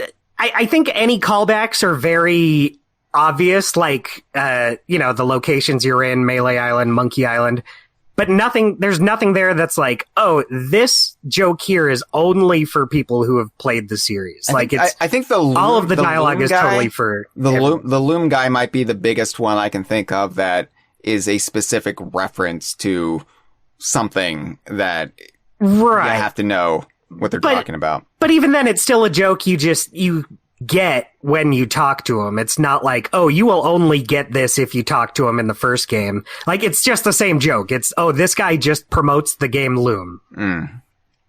Yeah, I know, I'm with you. I also will say that in terms of, like, content that is there as an Easter egg for Monkey Island fans specifically, they have done this thing that's kind of neat across all three tales, which is these memoir spots, like seats, where as you're exploring the location, there are, in each of the three tales, there are 10 spots where if you see that spot, and they're all marked by a little inkwell thing with a quill in it, like somebody has been sat there writing their memoirs. But you find a spot where you can sit down. And then in Sea of Thieves is the mechanic of, like, whenever you find a spot you can sit down, you can then sit down. And then you go into this first person view that is just like this kind of authored, like, perspective that they've created for you to look at, almost like a screenshot, like a portrait. And what they've done is they've taken those, literally the screens from the 2-dimensional point and click game that is Secret of Monkey Island, and they've tried to recreate those scenes that are 2-dimensional, like, snapshots. They've tried to recreate that image in that location by having you sit down in a certain spot and just look in your 3-dimensional, like, perspective. But if you just look from this angle, that is that screen from the game. And if you every time you find one of these, you sit down and then you get this little voiceover by Guybrush where he's, you know, like, thinking about something and he's writing his memoirs. And he just kind of makes a comment about a thing that happened at that time or at that spot. Which I think are mostly, like, Easter egg references for Monkey Island fans, but they translate to people who haven't played the game. Yeah, just, it's like, basically filling you in on what happened before. Guybrush is like, yes, this is the famous bar, the famous church I went to, and this happened there. Right. Which I think is great. I think it's great for Monkey Island fans because it's really just like an Easter egg, but it's great for other people too because it's a neat little thing. I don't know. Yeah. I think it's neat. I also think it's neat, Jeff. Speaking of neat things, you mentioned the voice acting there with little voiceovers. This is fully voice acted. There is very rarely any dialogue to be had that isn't actually voice acted. And they brought back a significant number of cast members from the Monkey Island games. Yeah, most of them. There's a couple changed ones here and there, but like Guybrush is there, obviously the big one. Kate Capsize is different, but works. Like almost all the people in the town are the same, which is crazy since I think the last time these specific characters like on Melee Island have been voiced was they did a remake of the first game back in like 2010, I believe. And most of them are the same guys from then, which is fun. It must have been thrilling for those dedicated fans at Rare of these games to get to work with the actual voice talent. Some of whom are like really well-known voice actors outside of Monkey Island. Yeah. Jess Harnell plays, so he takes over LeChuck from Earl Bowen, who passed away. And he is like a huge name in voice actors. That's great. What's interesting about Guybrush's voice actor is he's not like an actor. I think he does mostly like journalism and cooking stuff. Guybrush is like one of his only voice acting roles. And he's just down to come back every time and just kills it. Yeah, I remember they put out some YouTube video on their YouTube, and Wait, it was like down. behind the scenes. I'm taking notes about talking this. about. They were talking about the Monkey Island Tales, and they had that guy, and he's the voice of Guybrush. But like, I didn't know who he was at first, and I think Dominic I missed. Armato. Right, they put the little thing on the bottom that says like who he is and why he is, and I just like didn't look at it or whatever. And so I just thought he was like a guy who works at Rare, and he's like talking about this, and I was just watching it, and I was thinking like, this guy is so passionate and fun to listen to. I was like, this guy really loves this stuff. And then like, I don't know when it clicked. I watched like another thing, and I was like, oh wait, that's the guy who's the voice of the Guybrush. And I was like, oh, that makes sense. Anyway, I don't know. He seems like a nice guy. He is like an infectious enthusiasm, is what I would say about him. But that's a good way to put it. On the topic of voice acting, dialogue, storytelling, all this stuff, this is like a first for Sea of Thieves in the degree that they have pushed the storytelling in these tales. One, Hyle said everything is voice acted, which is just like way more voice acting than they've ever done before in a Sea of Thieves like event. And then two, they've done something different with the way you interact with NPCs, because you've got these dialogue trees, and normally in Sea of Thieves, when you talk to an NPC, there's dialogue options. You're like, okay, I'll pick this one, and then they'll talk. In this one, there's actually more back and forth where your character will react to what they've said and just like have their own little line, which is not voice acted, because your character is different for every player. Every player is playing a different like pirate. Right. But there is like back and forth, which opens up the kind of conversational format of how they deliver dialogue. And there's other things that they've done, like NPCs being able to like walk around or react to like things you're doing, what items you're holding and things like that are just like, I don't know. They're easy things to miss, but they're actually like kind of innovations to what Sea of Thieves is capable of doing on a storytelling level, right? Which I appreciate and notice, and I would hope that basically anything they do in the future that's at this like level, like of a tall tale, would be held to the same standard going forward. Yeah, it's very cool. Absolutely. So I want to talk a little bit about some of the things that didn't click with us in this tall tale before we get into just little moments that we really did enjoy. Cause I want to get the negativity out of the way. And I feel like Jeff and I have the same gripe or same little buggity boo about how this was structured. And that's in how items work in this tall tale. Yeah, this drives me up a wall. This drives me to the airport. In Sea of Thieves, there are items, and they're inconsistent about the way items will work. And in certain contexts, they will work one way, and in other contexts, they will work another way. One of the ways they work, which is the most common and basic way, is that if you find an item, you can pick it up. And while you have it picked up, you have to hold it, and you have to carry it around, and you can't do anything else. You can't sprint while you're holding it. And my kind of internal headcanon for why this is because if you run while holding it, that's dangerous. Like, that's true. It's like you're holding scissors. Never run with scissors. Like, it's immersive. You can't sprint while holding a skull. What if you cut yourself? But like, while you're holding that item, it is in your hand, and then it is still there until you drop it. And when you drop it, it goes to where you were standing. It's now on the floor, and that's where it stays. It's no longer with you. It's on the floor. This is how objects work in real life. But there are other times when you pick up a thing and it enters a sort of ambiguous world, which is called the inventory. And the inventory is sort of like if you had Batman's utility belt, even if you were completely naked. You just like, where does all this stuff go? How does my pirate carry around where it goes, a shovel? Right. Well, you know that I know, but I don't know that they know at home how the pirate carries a shovel and a lamp and a sword and a gun, even though physically I'm looking at you and you don't have all that stuff in your pockets. Don't look that baggy or bulgy. Where does all this stuff go? It goes where it goes.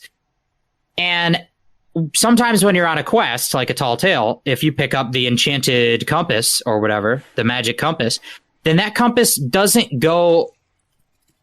It goes to your quest inventory, where if you go to your quest inventory, you can see all the important items. Like, for example, a map that you're trying to hold, or a piece of paper with a riddle on it, or a magic compass that you need to have. And you can never lose that magic compass. You can't set it down on the desk and then forget where you put it. Or like you're walking around looking for your phone with the flashlight on your phone. Have you guys ever done that? I've done that. Oh yeah. But you can't lose the enchanted compass because it's in your magic inventory. But so, anyways, in the Tall Tale of the Monkey Island Tall Tales, all the items that you find, they don't go into your inventory. They go into your hand, and then when you want to drop them, they go onto the floor, like real life. But this is bad because this is like the one time where dumb video game logic of an infinite like inventory actually makes sense for the gameplay that we're doing here, because this is a point and click game. Monkey Island. That's exactly how they do it in Monkey Island, is having the inventory system. They have the inventory in the point and click games where you have all your items and you can peruse every item you've picked up. And I think one of the biggest things in a point and click is that you'll go around and you'll find an item and you won't know right now what you need that item for. That's like the biggest thing that happens. It's like, okay, well, I found the balloon. I don't know what the balloon is for, but I'm going to carry this balloon. And every time I talk to somebody, I'm going to be like, hey, do you want a balloon? And they're going to be like, no, you don't use that here. I'm like, I don't know. That's like the thing. That's the thing you do in a point and click. You collect a bunch of stuff and you hold on to it and you have it all. In this game, you find a thing, for example, the claw hammer, which you pick up in the jail. When you find the claw hammer, you might not know exactly what you're supposed to do with the claw hammer, but you can't put it down, because if you put it down, it goes on the floor, and then you have to remember where you set it. Well, instead luckily, of it respawns. It does if respawn. It's down for too long. Like, it functions. If you lose it, it will go back to where it's supposed to be. It will respawn. But that's not the point. The point is that for just for logic's sake and convenience sake, it should go into the inventory, which is a system that Sea of Thieves already has, but they've just chosen not to use. Yeah, it's very weird. It's one of those things where, because I was playing this, I mean, you played it with me, but because my only time playing this was with a crew of 4, we could all just take an item with us. Like, okay, you grabbed rubber chicken, I'll grab this. we'll take it with us, and maybe we'll figure out which order to use this stuff in. But if you're doing this by yourself, I think it would get quite cumbersome. Benedict cumbersome, even. It would just... It would get a bit much, especially if you're like me and you're afraid you're going to miss something, or you're afraid you're going to do something in the wrong order. You know, like, ooh, I skipped ahead. Now I can't go back to experience this. And that's anxiety inducing. And there's no need for that when they have the inventory system right there that they use for a lot of quests like this. I don't know why they went about it like this. It's a strange choice. Yeah. Like I said, it wasn't that big of a deal for me, but... Yeah, it could have been worse, but it is confusing. But that's a small, petty complaint. I did like that when I had the claw hammer in my hand, I could go into the dialogue tree options where your pirate can, like, say stuff. And one of the things you can say is... I have the claw hammer. Yeah, you loved saying that. That's true. And my pirate got really used to being able to say that. And then when we left the tail and he couldn't do it anymore, it was kind of unfair. I saw a tear run down your cheek. He can't say that he has the claw hammer because he doesn't have it. So after, like, you talk to everyone in the scum bar, and if you want to get all the dialogue, like, that is where the bulk of it rests in this first tall tale. Is you have to talk to everybody in the scum bar. But once you get past that, I think it really opens up and it really becomes fun. And the part of the fun is just goofing off if you have a large crew and having this environment where you can just get a little bit giddy. You can let your hair down. And like, part of it is that there are just so many set pieces in here that almost encourage play outside of the tall tale itself. Like, there's a church. There's a church here in the town because there's a church in Monkey Island, in this secret of Monkey Island. But how many rare games do we have a church in? Banjo-Kazooie? That's all I can think of. Sure, I guess that's the only one. I mean, there might be more that are, like, maybe you run over a church in Blastcore, but I don't know Blastcore that well. So we had a church, and so, of course, naturally, we had to stage a wedding in the church. And Jeff, we married your pirate to your pirate's monkey. Yeah, my pirate did get married, which is, like, probably the happiest day of my pirate's life. Your pirate doesn't look happy that often. Your pirate kind of looks like a grump. He looks glum. Yeah. He does. He's a glum looker. Yeah. But the thing about my pirate is that he has a heart of gold. And he's deeply in love with a monkey whose name is Mother. And Mother wears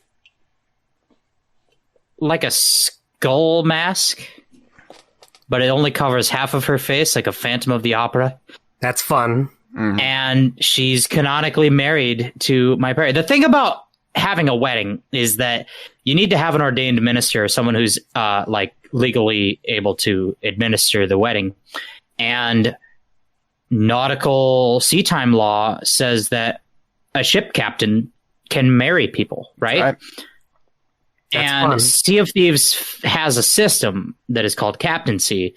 And because of that, our crew literally has a captain whose name is Hyle. And so Hyle married me to my monkey, Mother. And her and I, well, her and my pirate.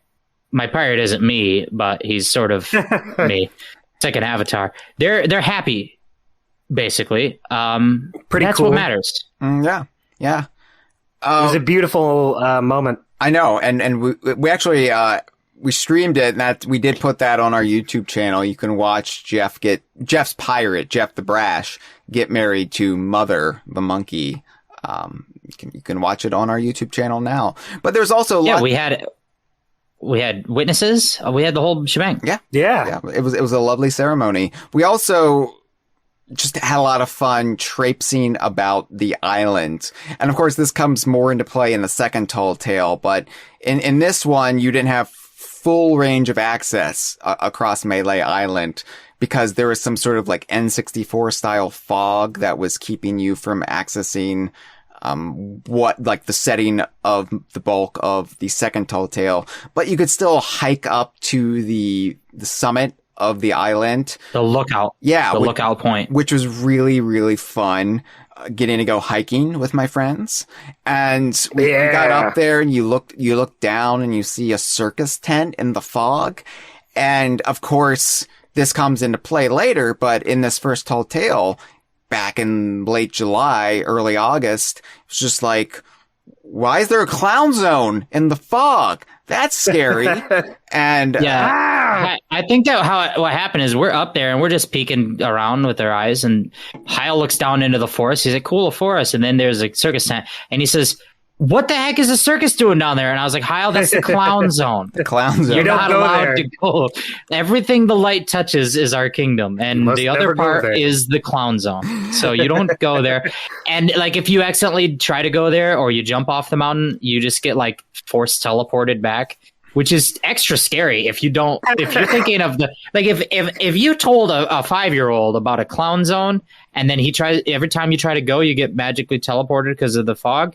That's actually a horror movie to a 5-year-old. That's the scariest thing you've ever heard. You don't get to go to the circus. We all kind of felt that a little bit. We were afraid of the clown zone. That primal childhood fear came back up. But there's something intoxicating about being with your friends and facing down the clown zone together. Like it can't take all of us. I think it's like a Stephen King gang of kids. Like, I feel like when we finally went to the clown zone, it was like those kids beating up the It. I thought you were going to say those kids beating off because they also did that. No, I saw the movie. I didn't read the book. Okay. I'm not into smut. Yeah, that's Stephen King. He's a bit of a pervert. It turns out. It's okay though. It's okay. Some books are written by authors, and some books are written by cocaine. And and the line is very thin. Right. So there's no gangbang in our clown zone scenario, but I mean, it was just so much fun getting to explore it. I had a great time. Of course, all great times have to end eventually. And this ended when we finally got to the governor's mansion, where Guybrush Threepwood has kind of shut himself in a state of delirium. And this is when all the pieces start coming together, and we learned how that prologue for Adventure 12, how it actually served as a prologue for this set of Tall Tales, in which the character of LeChuck stormed Melee Island, and turns out he was the fake Ramsey all along. Oh my good golly gracious! He arrives with the burning blade, which in this example is a sword, not a ship. Not a ship. Not a gun either. It's not a ship. Just to it's not your dad's gun. Not your dad's gun. It's the Pirate Lord's secret sword. Yeah. And so he's got an army of skeletons who are different skeletons than the skeletons we normally fight in Sea of Thieves. Sea of Thieves is a game that has ghosts, but it also has skeletons. LeChuck's army are ghost skeletons. And they blow up if you spray them with root beer.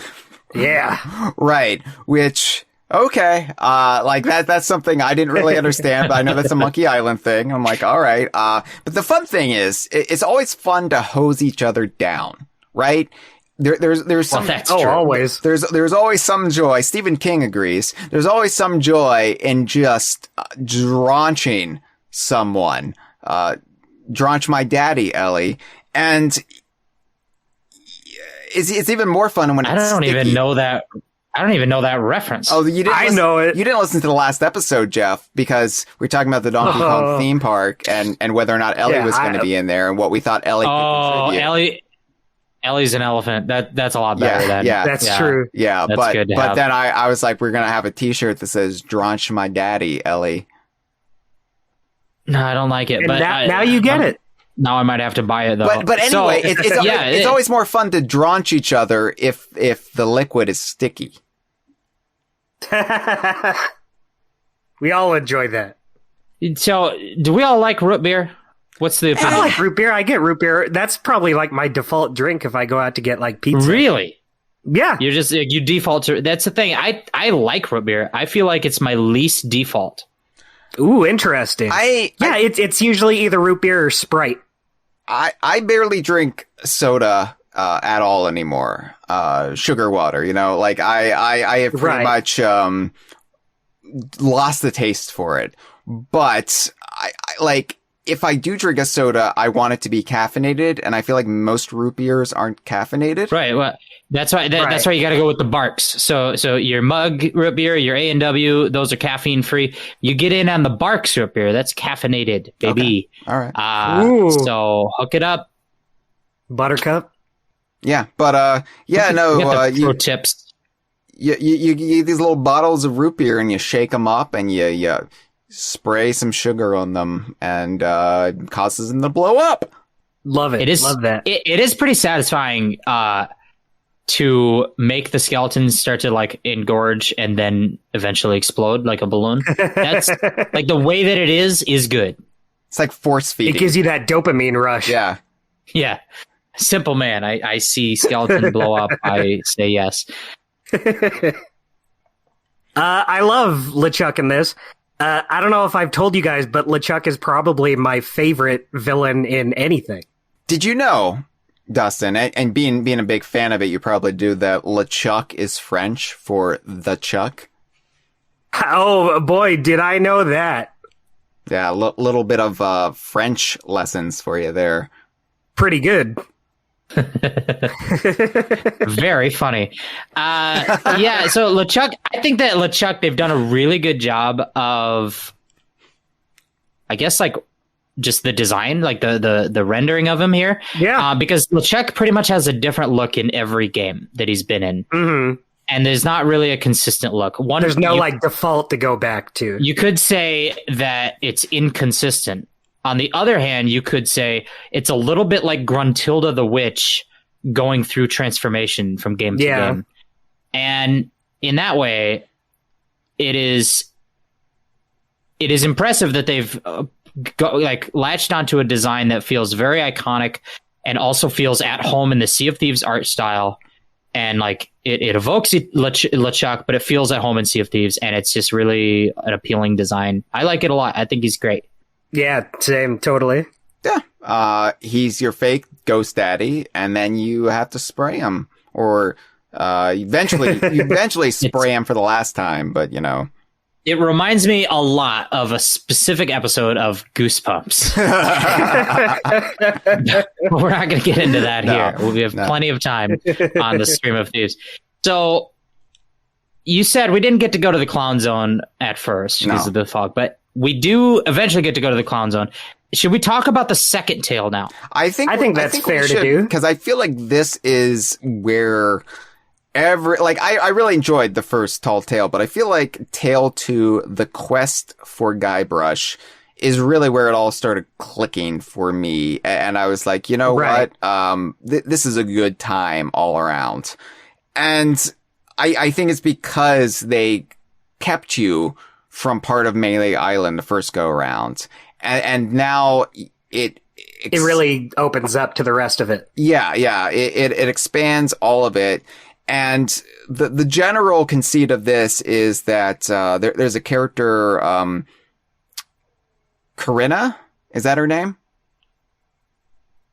Karina or Corinna? I'm not Karina. sure. Karina is how I thought. All right. Well, I had 50-50 shot there of getting that right, and I got it wrong. So, well, you've been conditioned to think of it as Corinna because that's how Lorena in Sea of Thieves goes. She's not Lorena. That would be crazy. All right, so that would be so weird. It's Rare's fault. I'm again blameless. This is terrific. Karina, she's kind of the. Do we want to say she's problematic, or she was conceived in a problematic fashion? I think that they have over time tried to clean it up because Before the original thing, it was called just like the Voodoo Shop, right? Right. Yeah, and she, like, all the way up until, like, the last game that just came out, like, last year, she was just known as the Voodoo Lady. Like, it took until the last game of the series last year to give her a name. It's I mean, look, Rare is also not like innocent here in having characters that don't really hold up to the evolving social mores. You know, we got our Humbo Wumbas in there. We got other characters who are like Artages. Yeah, you know, maybe we can sort of soften the harsh edges there, sand them down a little bit. But, you know, I think as presented in these tall tales, she is fine. Others may disagree, but Karina, she is in the International House of Mojo. Yeah, baby. Yeah. But behave. She gives you potions and all sorts of magics. And she has figured out a potion to help awaken Guybrush from his stupor, from his Sea of the Damned induced hypnosis where he's living this fantasy life. And it should be pointed out that Karina is also a figment of his imagination, just like all of these characters, sans LeChuck and Elaine. And I guess Kate Cat's Eyes back in the Sea of Thieves. All these characters are just figments of Guybrush's memory that have been brought to life in the Sea of the Damned. And the thing about Karina in particular is that I think that part of the reason that she is not susceptible to the fake fantasy, like the lie of the legend of Monkey Island. Everyone in the scum bar, everyone else believes that Governor Guybrush is the best pirate of all time and he's a rad dude. And Karina is like, hey, I know what's going on and I can help us fix it. And I think the reason she sees through the facade and that she also is like able to make these potions is just because she is a character who innately understands magic. Yeah. And because of that, like when Guybrush imagines a figment of Karina, that figment is like, well, I know magic and I can see this as magic. And so I'm like one of the only memories who has become self-aware. Right. In the Sea of Thieves canon. Exactly. And she's fine with it. She just wants to resolve Guybrush's issues here because she knows, you know, like LeChuck has to be stopped. So anyway, you basically have to complete the 3 legendary trials in accordance to Melee Island law to become like a acknowledged pirate. Am I wrong there, Dustin? Is that an accurate reading of it? I think so. That sounds right to me. Okay. So you've got to go on the backside of Melee Island. You clear the fog, and then you can explore the entirety of Melee Island, which just makes this a huge tall tale to get through. We had to split this one up into 2 parts because it was a meaty beast. Those are the best kinds of beasts, though. Yeah. The 3 trials are the Trial of Thievery, the Trial of Sword Mastery, and the Trial of Treasure Huntery. So you had to go around and achieve these. And just like the first Tall Tales, some of these are a little obtuse. Like it's puzzle solving. You have to kind of figure out where to go, how to do it. Yeah, you have to understand things that are hidden in dialogue and then go from there. And all in all, this took us, 7 hours or so to complete across 2 weeks. That's a long time. Yeah. The thing that sticks out most in my mind, though, from this, as I already alluded to, was the entire circus interlude here in this tall tale. The clown zone, actually visiting the clown zone. Turns out there are no clowns whatsoever, which was quite a relief and also discouraging because I psyched myself up for an entire month thinking there were going to be clowns. I was kind of expecting the clowns. Yeah, and there weren't any clowns. There were some stereotypical Italian men who kind of read like parodies of Mario and Luigi to me. We love those guys, me and everyone. The Fettuccine brothers. What are their names? Alfredo and Bill. Is that it? One of them's Bill? Yeah. That's pretty funny. I love these guys because the thing about them is they explain to you their challenge, and they will basically pay you to become a circus performer. If you can complete the challenge, you'll get paid. So you've got to go and put on the doofy outfit. Yeah. And once you do, you can do the challenge. And the challenge is this sort of parkour dexterity challenge. Climb the ladder, walk across the sort of tightrope thing, jump across the beams, and then jump down these platforms, and then cannon out of a cannon and land into a hot tub. And the best part about the whole thing, you're doing it and you're gonna mess it up. That's just part of it. You will mess it up. And they're playing the circus music, and I don't remember how it goes, but it's circusy. It's like I don't know how it goes. And you will fall, and then you fall down, and then these Italian guys are like, "Oh, so sorry," and I'm just like, "Okay, this rules. These guys are funny, and they make this great."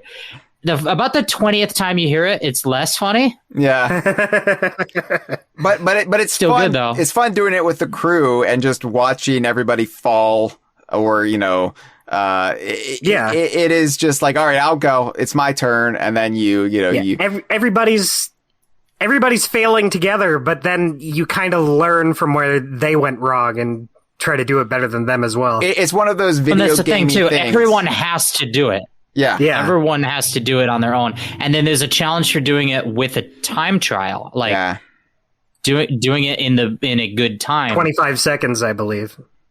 And then you watch everyone do it and you realize that contrary to what you thought going in, Cameron's better than you. Yeah. Cameron's always better than you. Yeah. It's always the case where Cameron will just get the hang of something far quicker than we will. But it is one of those like classic video gamey things where at first it just seems insurmountable, and then you gradually realize you are getting better at it, and it's just like, all right, I've like got this part down pretty well, and if I can just get through the rest of it, and then you're like, oh, I need to shave off another second, and then eventually fatigue starts setting in, and then you find yourself getting worse, and then you've got to like pull back, and eventually you get it, and it feels very gotta overcome it. You do, yeah. There's this part where you lean forward in your chair, and then you know it's real business. That's true. That's when you know, okay, this is for realsies this time. When you're sat back in the chair and you're just doing it, and you're like, and then you're like, all right, I got it, and then you lean forward in the chair. It's when you feel, and it all comes together. You start feeling self-conscious, and you feel your palms are getting sweaty, and you're just like, all right, I've really got to focus now. No, they've tried to do obstacle course type things in Sea of Thieves before, like at the Sea Dogs Tavern, there is an obstacle course, but it's always kind of lacked a structure to doing it. Like, yeah. It feels more like you're just doing it on your own terms rather than being like an actual challenge in the game. Yeah, where this kind of felt like for the very first time, there is an obstacle course that is defined, that has a set structure to it, and you've got to do it. And it never just felt like this optional cute thing they've added. It actually felt like, all right, I've actually got to get good at this kind of first-person platforming thing that Sea of Thieves is putting me through. And I'd love if they did more like this going forward. It was kind of a fun little change. And like Jeff said, the fact that we had very stereotypical Mario and Luigi doofuses in there going, me. So sorry. Oh, mamma mia, fettuccine Alfredo is my name. Oh, I love the lasagna. Oh, I hate Mondays, but it's it's just goofy, and you never feel discouraged because it's so light. It's so inherently just fun that you don't feel like, oh God, I suck and I want to die. Well, and going back to the thing before about like just certain locations are just like a fun playground to be in, like a church. This one is a hot tub. Yeah, we like that. Yeah, we like that is great. One of the things we like in Sea of Thieves. We don't talk about it a lot, but one of the things we like in Sea of Thieves is when they have a moment where there is a hot tub. Yeah. Well, one thing I liked about this circus part as well.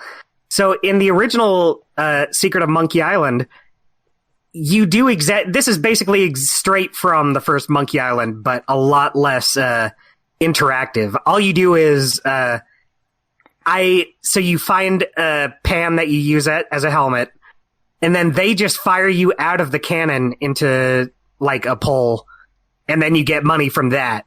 Here, it's a whole challenge you get to do. This is taking something from that game and saying, oh no, now you actually get to do it. Yeah, no, I like that. It's an extension of the thing before about just seeing like these 2-dimensional places in 3 dimensions. The town. It's just like also just these simplified actions, but now like do it in first person, like actually do it. Yeah. That's really cool. It's a great thing. Should we talk about the actual trials now that you actually had to complete? I guess. To was this to win an audience with Guybrush? Or No. This wasn't the first one. This one was wasn't it to get the things you need for the potion to wake Guybrush? Yeah. So the first thing you had to do is you had to get a few items before Karina would give you a potion to clear the fog. Yeah. Then you'd take the fog potion, you'd throw it into the fire at the lookout point, and then the fog would clear and you'd be allowed to go to the clown zone. Then you had to complete the 3 trials, but each item you got, Karina would pop up in like she's FaceTiming you in like a magic bubble. And then you'd give her the item. And when you got all 3 items, she would have a potion that you could then take to Guybrush to wake him up from his trance. And one of the 3 trials was the trial of thievery, which brought us to probably one of the more memorable like parts of the Monkey Islands and of these tales. Stan's previously owned vessel salesman, whatever it's called. He's like a used car guy, but for pirate ships. Yeah. Love that Stan. Which is just... I hate this guy. No, he's a fun character because he's this ahistorical, you're putting the cliche, like, sleazy used car salesman back in the context of pirate times, but he's just completely played straight. Like, he's got the gestures, he's aggressive, he will stalk you, he'll follow you around trying to make a deal. And he's a very fun character and a very rare character. And he's got like the swanky Kong jacket, like from DKC2, just the, Yeah, but it's like, it's broken for your eyes. Yeah, they, to like recreate it in the 3rd dimension, they like knowingly like made it so it creates this optical... The texture is stationary. Yeah, the texture is stationary even when the parts of the jacket move, which is how it was in the games. It's a staple of Stan. Yeah. A Stan pull. And you basically... You have to rob Stan, and you ultimately like lock him in a cupboard and push him into the Sea of the Damned. No, we like that. The best part about that is pushing him into the water is completely optional. Well, it is a commendation. Yeah. Like for 100% completion, but it's not necessary for like the story to progress. Yeah, you have to make the choice to do it. Yeah. Right. And the first time I did it, I did not. And then someone's like, "Did you push him in the water?" I was like, "What do you mean?" And they're like, "You can." And I'm like, "Oh, I got to do it again. I got to do it again." Like, the other thing that happens on this is like a detour in the middle where to be able to get to the next part, you're told you need to get a like deed of sale that another pirate named Meat Hook already has. And so it's like, well, go talk to Meat Hook. He has the deed of sale or whatever. And so then you have to go to this other spot on the other side of the island, this little side island called Hook Island, which not even getting into, we're going to talk about in a minute, but you have to zip line to get there. We'll talk about that. But Meat Hook is on this little island. He's got his own little side quest problem where he's just, it's a very Banjo-Kazooie, like, oh, woe is me. The grublings took all of my beats or whatever. Video game stuff. It's accurate. It's accurate to Banjo-Kazooie. Like, can you get my 6 beats? No. No. So he has a thing where he has this like attraction, this like roadside traveling attraction or whatever, where he sells tickets to see the Beast. The Beast. The Beast. And so the Beast has gotten loose. That's the problem. And you have to get it. And then you can't rob Stan until you get the deed of sale from the ship thing, but you can't do that until you get the Beast back for Meat Hook.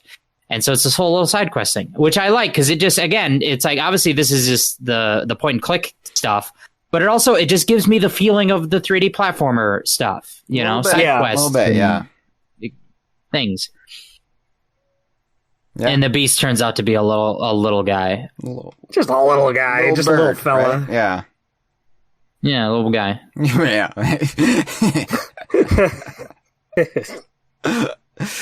Then the Trial of Sword Mastery. Was that the insult sword fighting? Yeah, Yes. the insult sword fighting. This took So you go talk to a guy who looks like Lieutenant Surge from Pokemon / Lieutenant Hazard from Small Soldiers. What's his name? Chip Hazard? I can't remember. Good movie though. Check it out. And he goes you through like a tutorial. He's like, this is how you insult sword fight. And then you have to go do it. What is insult fun. sword fighting for those who don't know? Dustin. So yeah, Dustin, you tell it. In The Secret of Monkey Island, insult sword fighting is basically the crux of sword fighting. Like the trainer says, anyone can wave a sword around, but to really just get under your opponent's skin, that's where the skill comes in. So you need to go around and collect setups and comebacks to insults. And it's really grindy and probably my least favorite part of Monkey Island. But you go around finding pirates, and they will tell you either insult setups or comebacks until you have enough to take on the sword master. Basically, the crux of it is if you're in a sword fight and somebody tries to say something cocky to you, if you know how to respond to them with a clever comeback, they're going to be so like caught off guard that you get the upper hand in the sword fight. Demoralized. And so you go to a guy. Yeah, right. Like you'll be having a sword fight and some guy will be like, you're nothing but the dirt on the bottom of my shoe. And then you're like, you know what? I have shoes. Yeah, at least I have shoes, unlike your stepdad or whatever. And then he's like so demoralized because you had a great comeback. Oh my God. It's really good. I can't remember any of the actual examples. They're all like legit. They're decent. They're very well written. And I'll say, I think the insult sword fighting here in this game is done in a less annoying way than in the original Monkey Island. Like, you still have some of that jank where just sometimes they won't give you a new insult. But there's not as many of them here, and it wasn't too bad. I think it's tricky to wrap your mind around what you're meant to do. Yeah. That's the hard part. Because basically you go into the fight, they're going to say something to you, and So the reason that this exists is because in the original game, it's not an action game. It is a dialogue tree game. It is a point and click game. And so you don't actually sword fight. So instead they're like, well, how do we make dialogue trees part of the combat? That's why they invented this. But like in this, it's like a guy's going to say something to you, and then you're going to look at your dialogue options and you're not going to have something to say. Like you're not going to know what to say. And then he's going to have the upper hand and he's going to sword fight you good. And so the way to do this is that you have to lose, because by losing, you will hear what he says in response to the stuff you say. And then you'll learn, you're going to learn dialogue options by losing to the other guys saying stuff. Exactly. Which is counterintuitive. Yeah. And I think my problem, and it's not really a problem, because once I knew what I was supposed to do, it was fine. But whenever I had like a lot of the dialogue options unlocked, I would still be trying to outthink what I was supposed to be saying. And maybe it's the comedy. Sometimes you'll feel like you would have a comeback that you think should work, but it's not the specific one they need. Right. Maybe it's the like dormant comedy writer inside of me that was just like, well, let me workshop this and try to come up with something better, even though I have a list right here. But it's like, oh, this would be a funny response, wouldn't it? If I said this. This is kind of out of context. And it's like, no, but well, yeah, once you got the hang of it, it was enjoyable enough, but it's probably my least favorite aspect of this tall tale. Yeah, I mean, that sums up my feelings about Monkey Island as a whole. I will say that once you've gone around the first part of it, where you just go around the island fighting people and learning all the insults and the comebacks, then you go to the second phase where you have to go find the Swordmaster, and the Swordmaster is being ambushed by the evil skeletons, and you get into this sort of makeshift boss fight. And in that moment, they put a twist on it, where this boss will have brand new insults that you haven't seen before. But every insult that he has to throw at you, it functionally corresponds to one of the retorts that you've already learned. Yeah. And that's kind of fun, because it's like, oh, this retort now, I can see how it works in this totally new context. Like the same comeback works in both insults. Yeah, and they do that in The Secret of Monkey Island as well. That part's fun, where you actually have to think about it a little more. Well, and then we have the Trial of Treasure Huntery. I don't even remember this one. What was how did this one go? Well, the thing about this one is it's a lot more straightforward and like functional. Oh, yeah, okay. Which means that it didn't stand out because it wasn't like at any point like frustrating. There's also no characters you really interact with it. Right. It's fully just sort of like you've got pages in the book that tell you, find the entrance to the forest, and then you're going to go left, and then you're going to do this. And it's like just a slightly more advanced version of a Sea of Thieves riddle quest. Yeah. Yeah. And then you get to where you're going, and you dig up a chest, and inside are more pages, and the new pages will take you to the next one. And it like works, but it's not extremely like super interesting.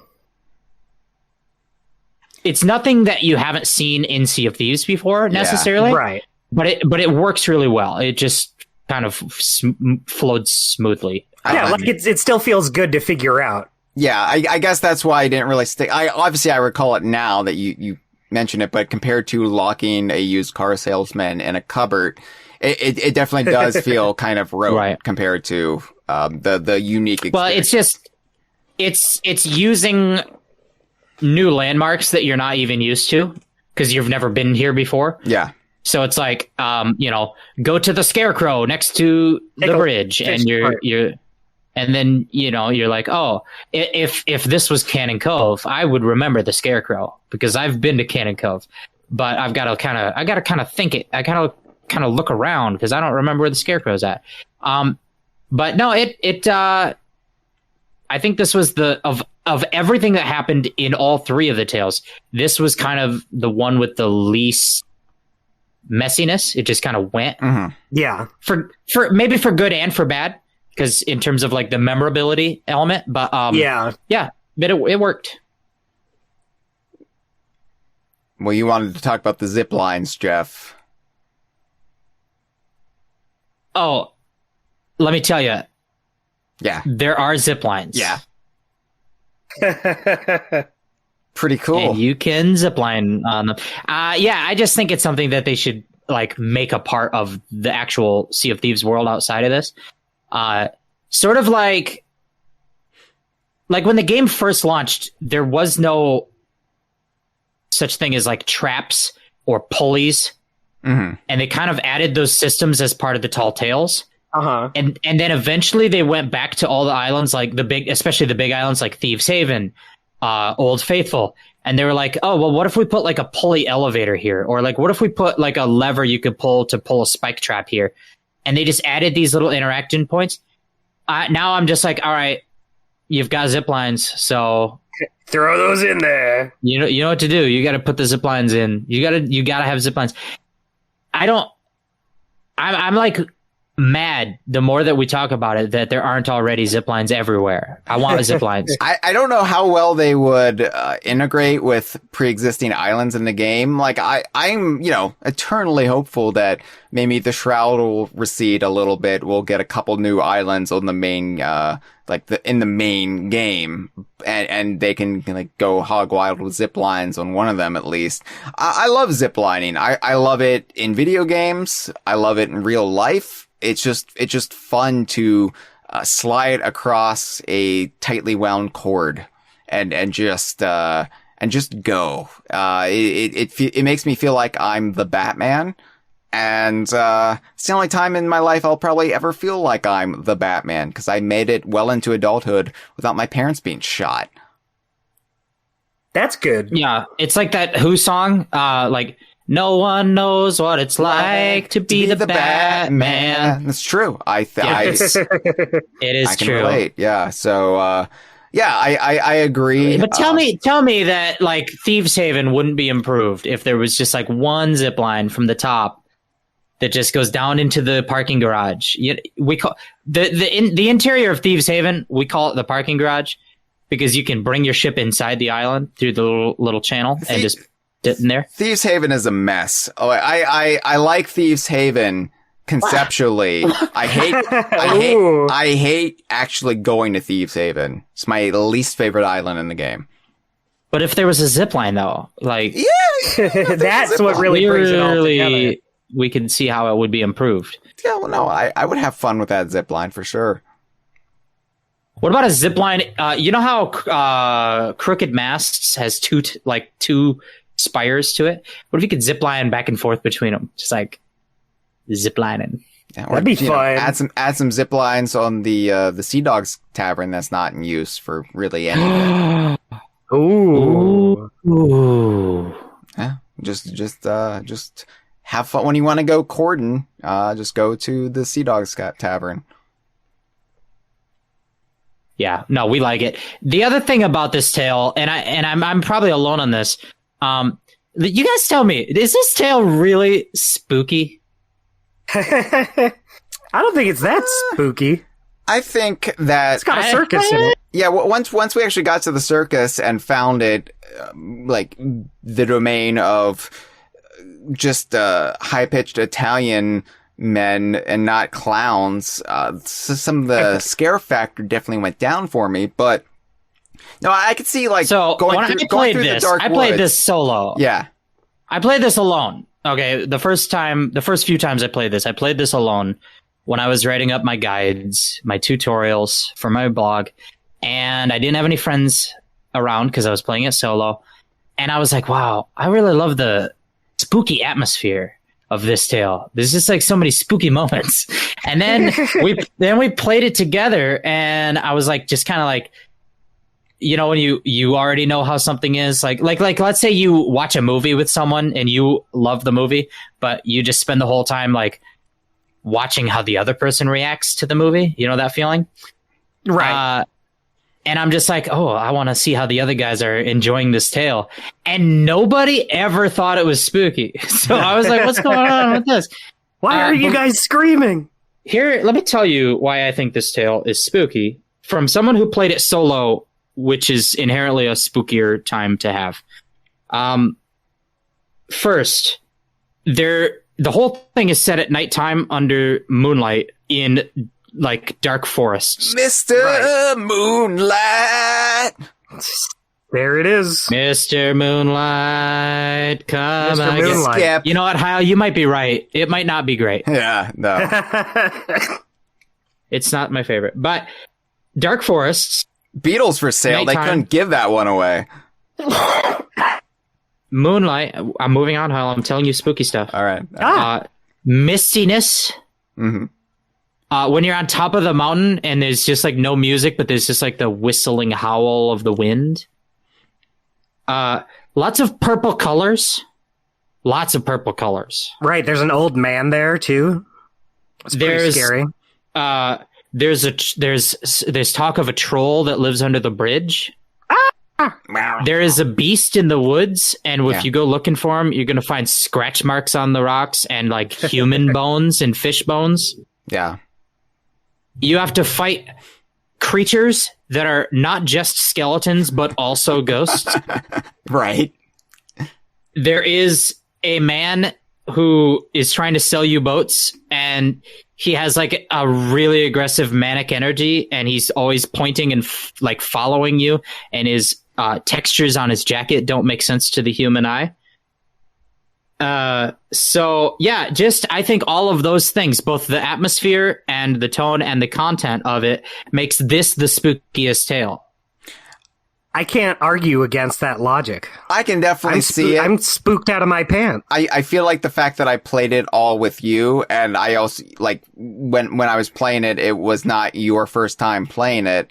I feel like for me, the spookiness was kind of blunted with the sort of security blanket that is going in with a group of friends. We were joking around it being stupid. Yeah. And so, but I definitely agree with what you're saying, especially, Sea of Thieves, when you play by yourself, can be a very unnerving experience, even in these separate, like isolated servers where you can go into. Like it is like your mind playing tricks on you a little bit. And just imagine walking these spooky woods without other players. Yeah, for sure. And it's just you and like the atmosphere of the like the nature sounds and the spook. It's a spooky tale. And granted, it is goofy spooky. Right. The clowns are Italian, and the beast is the beast is just a little guy, and Stan is funny. But those attributes aside, it's kind of spooky. I agree. I agree with you, Jeff. I see your point.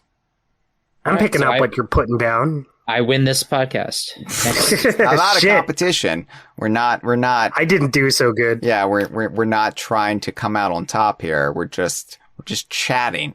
Yeah, you might as well stop trying. It's too late for you. All right. Well, then let's move on to the third and final tale. The Lair of LeChuck. This is when we actually get to go to Monkey Island, so to speak. Like from the title. From the thing. That's right. true, yeah. Right. That one. This is where you travel with Guybrush to Monkey Island, but it's not actually Monkey Island. It's yet another representation in the Sea of the Damned. I think it might be Monkey Island. It's hard to tell. There's room for debate here because the previous moments definitely were in the Sea of the Damned. Yeah. And then what happens next is that Guybrush makes a potion that opens up a portal to Monkey Island. And we sail through that portal while we're in the Sea of the Damned.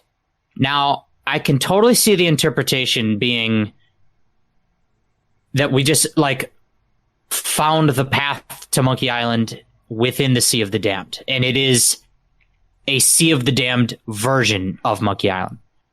But I could also see it being the case that this is a portal that took us out of the Sea of the Damned physically to the Monkey Island. I think I could see that. I mean, I think it was the an open potion question. would take you to.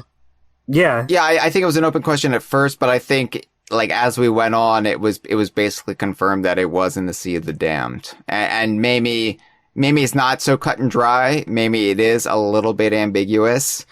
My thing is, like, I can see the thinking both ways. I do kind of wish that they would just say, like, yeah, we're going to the actual Monkey Island now. We're going out of the Sea of the Damned. We're going, to this island in the Caribbean, outside of the Sea of Thieves, outside of the Sea of the Damned. I don't see the harm in that, but they seem very hesitant to ever go that far. Well, especially since Guybrush has already been snapped out. Like, by this point, they already broke the spell on Guybrush, so why bother having a fake Monkey Island? Yeah. Just go to the real one. Yeah. So we should point out, really, the plot that's ongoing is that LeChuck has stolen the really cool sword. And that sword basically gives him the power to... It gives him the power to, like, control people's free will, sort of. And he's going to use it to try and, like, take over Sea of Thieves, I guess. But more immediately, he wants to marry Elaine. And, spoiler alert, Elaine is Guybrush's wife. Like, that's crazy. That's so fucked up. You cannot do that. So we're going to definitely have to stop him. And it's like, look, dude, like, I can understand getting hung up on someone you got a thing for, right? But eventually the rejection has got to set in and you've got to just move on with your life. Guybrush has like a tattoo that says like, just because there's a goalie doesn't mean you can't score. And he just lives by that. Oh no. Did I say Guybrush or did I say LeChuck? I can't remember. You probably said Guybrush, but I knew what you meant. LeChuck. I knew what you meant. So anyway, LeChuck famously has a secret lair subterranean underneath Monkey Island. Yeah. And Monkey Island, we go there. We get to go there, and when we get to go there, we're gonna have to explore around the island, this very lush tropical jungle, to figure out where to find 3 golden monkey idols. Because when you put all the 3 monkey idols into onto this statue, like the palm of this giant statue hand, it will then trigger the mechanism that opens, that gives you a key, and the key can open up the door to get into LeChuck's lair. Yeah. Yeah. The key happens to be a big cotton swab, and the door happens to be the ear on a big monkey head. Which you're not supposed to do. They say never to do that, but you know what? It feels amazing. My grandpa always says never stick anything in your ear that's smaller than a baseball bat. Which is just like a folksy way of saying, yeah, it's a folksy way of saying don't put anything in your ear. Yeah. But we do. We do. Oh, we do. We like cotton swabs. You know what I like to do? I like to run it underneath the sink with really hot water, and then stick them in there both sides, and swirl them around in contrasting directions. It's better than sex. Very cool. Yeah. I don't recommend anybody do that because you could seriously damage your eardrums.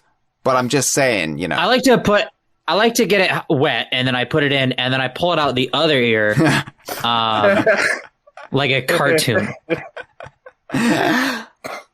Anyway, this is a really, really beautiful looking island, and yeah, you wouldn't think they would be able to do something new with a tropical island in Sea of Thieves, considering, but this looks so unique and specific to anything we've seen before, and they kind of pulled this trick off with Shores of Gold, with Tribute Peak. The island you sail to that's in the Shroud, and it looks remarkably different than any other island we've ever been to in the game. They're able to do that again while also making it look like the Monkey Island from, the Monkey Island games. Right. What I like about the environment here, I mean, visually, you're right. It's very different, and just like the kinds of trees, the kinds of bushes, the kinds of things you see, like the species. Soil. The soil is clay. A lot of variety. Yeah. The red canyon. Right, but it's the contrast between the bright red rock, the canyons and mountains, and then like, I don't know, just like this really high contrast, really vibrant green of the leaves and things. Just really cool. But also not just visually, but like the way it's laid out. There's like much denser jungle than we're used to seeing, but like with pathways where it's like a lot of Sea of Thieves. There's nothing really dense in the jungles. Like there's like trees here and there. There's trees here and there, and you can walk everywhere. There's not really set pathways. Whereas this is laid out a lot more like there's pathways to walk, and then there's really dense, like thick foliage which just gives a very different visual look, but also like physically is different to interact with. It was really cool and frustrating to play this because I realized it dawned on me fairly quick that, oh my God, this is the exact kind of location I would want in a 3D Donkey Kong game that we've never gotten in a 3D Donkey Kong game, because the one 3D Donkey Kong game we got had maybe 3 trees in it in the jungle. And this is just like exactly what I pictured in my head as a kid, imagining a 3D Donkey Kong game. Yeah. I mean, I feel like I have that thought every several years of being like, oh, this is like a 3D Donkey. Like, I had that thought when I played Star Fox Adventures, you know? Yeah. Right. Eventually, and then I had that thought when I played Sea of Thieves. Eventually, I just want a 3D Donkey Kong game. Sooner or later, you stop being picky. Yeah. Yeah. So the thing with this one is it goes basically in 2 parts. And again, this one we split up into 2 sessions when we played it on the Stream of Thieves. But the first part is all of the stuff you do all over the surface of the island in the jungle. And then the second part is once you've got the 3 monkey idols, you've got the key to open the cave. Then you go down underground for the second part. But that first part, it really all sort of revolves around this guy named Herman, who's he's just a funny little character, isn't he? Herman the Hermit. He's just a little guy. Named after famous Herman the 60s Hermit band. Herman Toothrot. The Beatles. Yeah. Yeah. Yeah. That was a joke for Jeff and just Jeff. Yeah. The thing is, my first thought was, oh, he said Herman's Hermits. I have to reference a song. And my second thought was, oh, crap. I'm blanking on all the songs. I don't actually know a Herman and the Hermit song. Well, then a handful of them came to me, but none of them really applied here. Like, why am I supposed to bring up Hermits, yeah. Henry VIII? Yeah. You know, I'm Henry VIII. You know, who can work that in organically? I can't. But Herman is fun. The best thing about Herman is the part where you trap him and rob him. That is the best part I forgot about that. Just like the best part of Stan was shoving him into the ocean, so too is the best part of Herman is basically like tying him in a trap and having him dangle until he passes out. Yeah, I mean, I think what makes this so good is you do it in front of him while he's there watching you steal his stuff. Yeah. It's a shame you can't... This is very Banjo-Kazooie. Yeah. Yeah, because there's like... You're kind of straddling that line between being heroic and being just a scoundrel and making somebody watch. Like, it's just a shame we couldn't do more bad things to him. Is there a girlfriend we could have poke him with sticks? Well, make out with his wife or something. The thing is, so there's a thing in Banjo-Kazooie. I mean, your mom is now our mom. Yeah, we could have just insult sword fighted him after we trapped him. Just like there's a thing they do in Banjo-Kazooie where about half of the objectives are basically like, some guy is like, oh, I am the man made of glass, and inside me is a jiggy. I hope nobody pushes me off a cliff. And then you just have to figure out how to push him off the cliff. Yeah. And then he dies canonically. Right. And at the end of it, you have a Jiggy. That's great. We all we feel no remorse after that. And Sea of Thieves is kind of afraid to go that far, but we will tie up a man and hang him upside down by his leg. And I do think that eventually he has to die from this. Like, there's no way he would survive forever being like the blood to the rush to the head thing. Is that going to kill you? I don't know. It can't be good. It could be great. I've hung upside down on one of those inversion tables for entirely too long, but I'm still here. Yeah, that's true. He's right there. I think we need to test and see how long it is too long. But so yeah, we did that to Herman. We robbed him and we stole his banana soups and we stole his maps. He's got, this dude is crazy. So he has salvaged all the shipwrecks that have happened, and he's basically gone around like building up his little stock houses and little he's like, oh, I've got supplies stored here, and I've got little things here, and I've buried my secret things here. And then I buried the oars of my rowboat so that nobody can pilot my rowboat to find my secrets. And he's very paranoid, but the best thing about him is that he's written everything down in exhaustive detail so that we can then retrace his steps to find all of his hidden things. And that's great. We like that part. Yeah. I agree with you. This, like, I remember the banana goop, right? And I remember the mirror, the reflection. Oh, right. Yeah. The light beam. On the beach, yeah. Creating a huge, long light beam. And I remember Captain Coco, the coconut head, which was actually in the first Tall Tale that came back into this one. There's a whole thing with just this coconut shell that everybody just personifies as this individual when it's just a coconut. But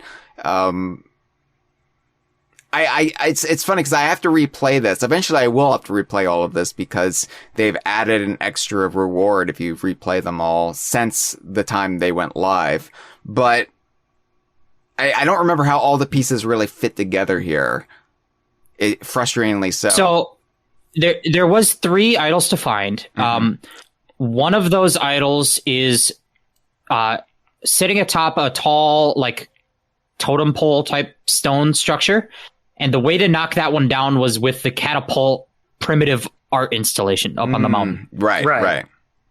Which was its own fun little kind of mini game. There was some side quests to do with that. Like, you had to hit your own ship with it. You had to hit this banana tree with it. But then you also had to hit this statue and knock down the thing. That was the simplest of all of them to get the thing. The other one was you did the light beam puzzle.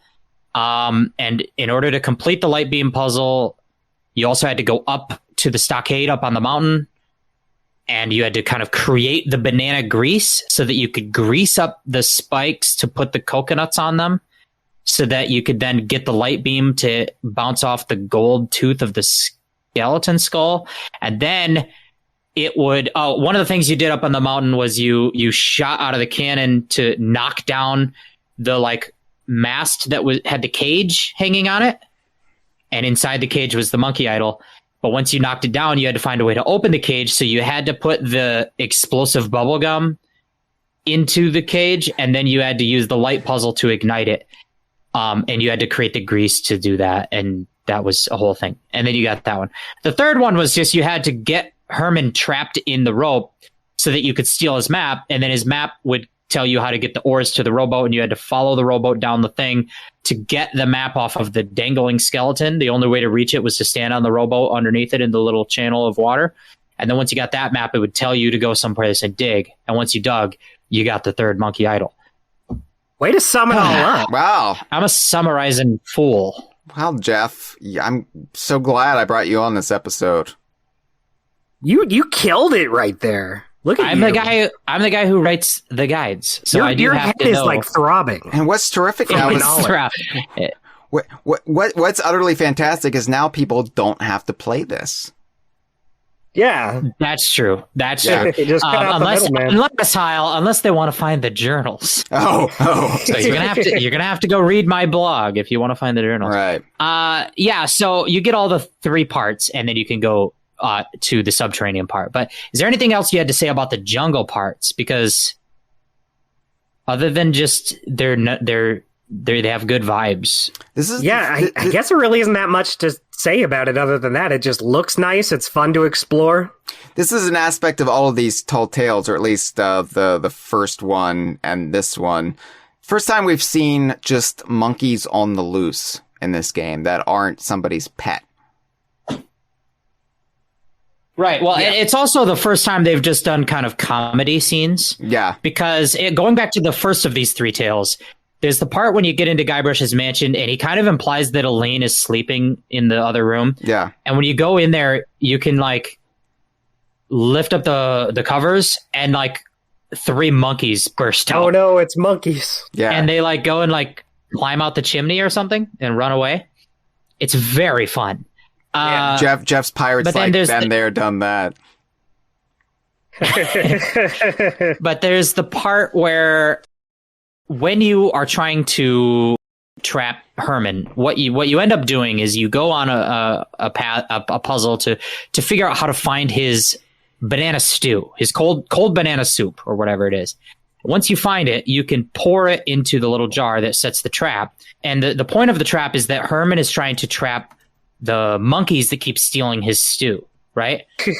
Yeah. And so this monkey just like comes out of the scenery, like out of the jungle. Yeah. And just comes down and like he eats all the stew and he doesn't get trapped. And he's the happiest lad, and he leaves. And then Herman is like, what? And then he goes and checks the trap. And then you are like, all right, now I'm going to pull this trap. So there's just these little comedy vignettes, these little scenes, mostly with monkeys, that are a real joy for those of us who like humor and like monkeys. Yeah, and those of us who enjoy laughter and joy in their lives. I've often said one of my biggest complaints about Sea of Thieves is that there aren't any loose monkeys. Yeah, same. Like, there's some wildlife here and there, but I would really love a little more. There aren't just any like loose a monkeys. loose monkey. You have to get married to them first. Wow! Yeah. Hyle's like, why buy the cow when you can get the milk for free? Well, sometimes, Hyle, some of us like having a commitment in our lives. Oh, all right. Well, but yeah, I enjoy the big monkey idol heads. Those are fun. Fun to carry around. They're like oversized, so your pirate is just like, I'm just holding this giant idol head. It's just a lot of fun, goofy set pieces in a very attractive, exotic setting, which I think it's the best of Rare, even in this context where they're bringing to life a game that's not made by Rare. Totally.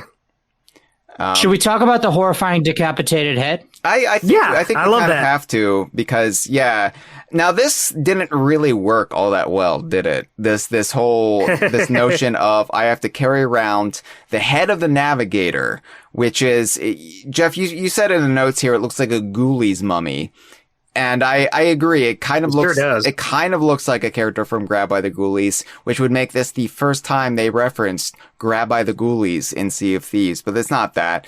It's this like mummified head that is animated. It's some semblance of undead. And you're supposed to hold this as you go into this subterranean layer of LeChuck, this like lava realm, this lava cavern. And wherever the head of the navigator turns as you hold it, that's the direction you're supposed to go, because it's kind of like a maze.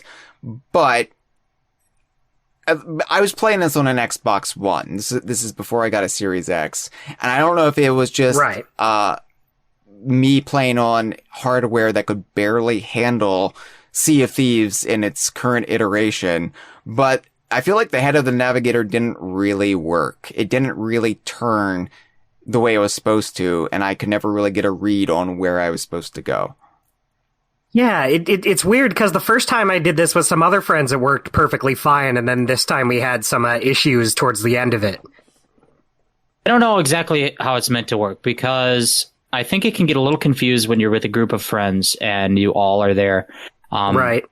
Because the way that the maze sort of works is that kind of there are multiple pathways, and some of them will close or open when you're not looking to like, and the only way to like get the right door to open is to like walk there with the navigator, and it will tell you like go this way, and like, and you don't see them happen. It's a little confusing, but I think that those pathways themselves are the things that get confused when you have multiple people around. And then because of that, the head of the navigator is like, wait, which way do I go? Which door is open? Maybe I'm just talking out of my ass. I'm not sure. But the point of it is that it is pretty goopy. It's pretty spoopy looking.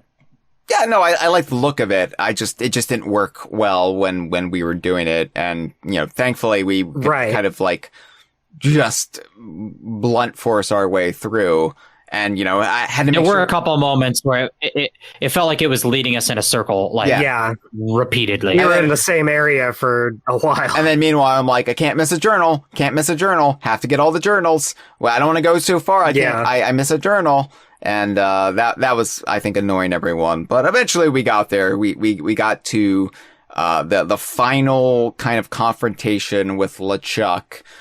And this is kind of a ship battle that takes place on the lava field in the cavern. And I will have to replay it on my Series X, because I feel like this is the one part in all three Tall Tales where my Xbox One just struggled to keep up. There was just too much happening.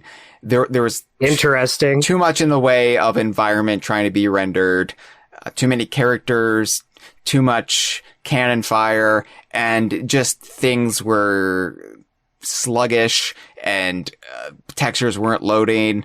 And this was the only point where I was like, oh, wow, I need to get a Series X because this is a nightmare. So my thing... Oh, go ahead, Dustin. Oh, I was just going to say I did like this part a lot, even though it is just, it just comes down to being like a ship battle, and you've done lots of ship battles in Sea of Thieves, but it's at least in a cool, unique location. You're not usually in a river of lava. Yeah, I was going to say, like, the chase part of the sequence, like before you get into the battle part, is a little bit slow and drawn out, and then you get to the battle part, and the battle is, like, not exactly difficult or anything like that, but... it's all a little bit but like environmentally incredibly interesting and pleasing. Like the colors, just the like the fact that you're in a river of lava is cool, and then like just like the purples of the rocks and the bright orange of the glow of the lava and all this. Like it's a really cool place. The actual like arena you open up into that you circle around fighting, it gave me such a really weird, specific vibe of like, it felt like if Sea of Thieves was a very different kind of game, if it had been that like a kind of multiplayer battle game where you would like choose the map. Like you're like, oh, we're gonna load into a game, and you choose which map you want to battle on, and you're like, okay, do you want to go to the normal like stormy, like we go to the stormy map, or we go to the regular map, or we could go to the lava arena? Like it just felt like you were in like a level, like a Mario Kart battle course almost. That's like a good way to put it. It's one of the few moments in Sea of Thieves where I really felt like I was in a level, like I was in an environment that feels like it's from a different kind of game. But it was cool. I was like happy to be there. I was like, this is a cool place. I think it kind of elevates the whole scene since, like you said, it is pretty straightforward. Nothing that new before that. For me, it was the one time in these three Tall Tales where it really felt like some of the Tall Tales that Jeff spoke about earlier, where it just felt like you're on a ride. You know, it was just kind of there for the visceral thrill of the set piece. The spectacle, yeah. Yeah, where it wasn't really that engaging as far as gameplay or problem solving or puzzle solving. And, it was fine. I think it's the weakest aspect maybe of this entire trilogy of Tall Tales, but I didn't hate it. I thought it was unique. It was certainly memorable. I just feel like everything else I enjoyed so much more than this bit here. Yeah, because here you're just getting what you've seen already a lot. Yeah, but then after that you travel back to Melee Island. Yeah. To do an extended repeat of insult sword fighting with LeChuck, which is, I think, again, not the most exciting part of the saga. It's not, and it was also broken when we it bugged did it for on us. stream. It bugged pretty bad, yeah. It bugged to where we were just stuck in a loop with LeChuck, and we eventually figured out how to break the cycle, but it was hilarious in that he just kept coming back for more, and we were like hosing him down. Or no, were we hosing him down, or were we sword fighting? I can't. You sword fight to a point, and then you get the root beer, and then you had to hose him down. I think the problem was the root beer, what was causing some sort of bug that was just causing it to loop back. It just made that specific part. Yeah. But no, you have to break up the wedding between him and Elaine, and he has the sword. The monkeys come. The monkeys come again. This is actually notable because this is, to my knowledge, the only time in Sea of Thieves so far where they legitimately put you into a cut scene in with the emphasis on the word cut, because every other time they've ever had a moment like this in Sea of Thieves, you still have full control of your character. Like, there's this like kind of almost bad thing about Sea of Thieves is like the guy is talking and a scene is playing out, but you can walk around and like do silly dances and jump on their head or whatever. Yeah. But like in this moment, you go into the church to interrupt the wedding or whatever, and like all four of the players on the crew just sort of all step into this same exact spot and then lose all control of their movement, and you just sort of watch from a fixed camera angle like a cutscene, like you've been taken out of your body.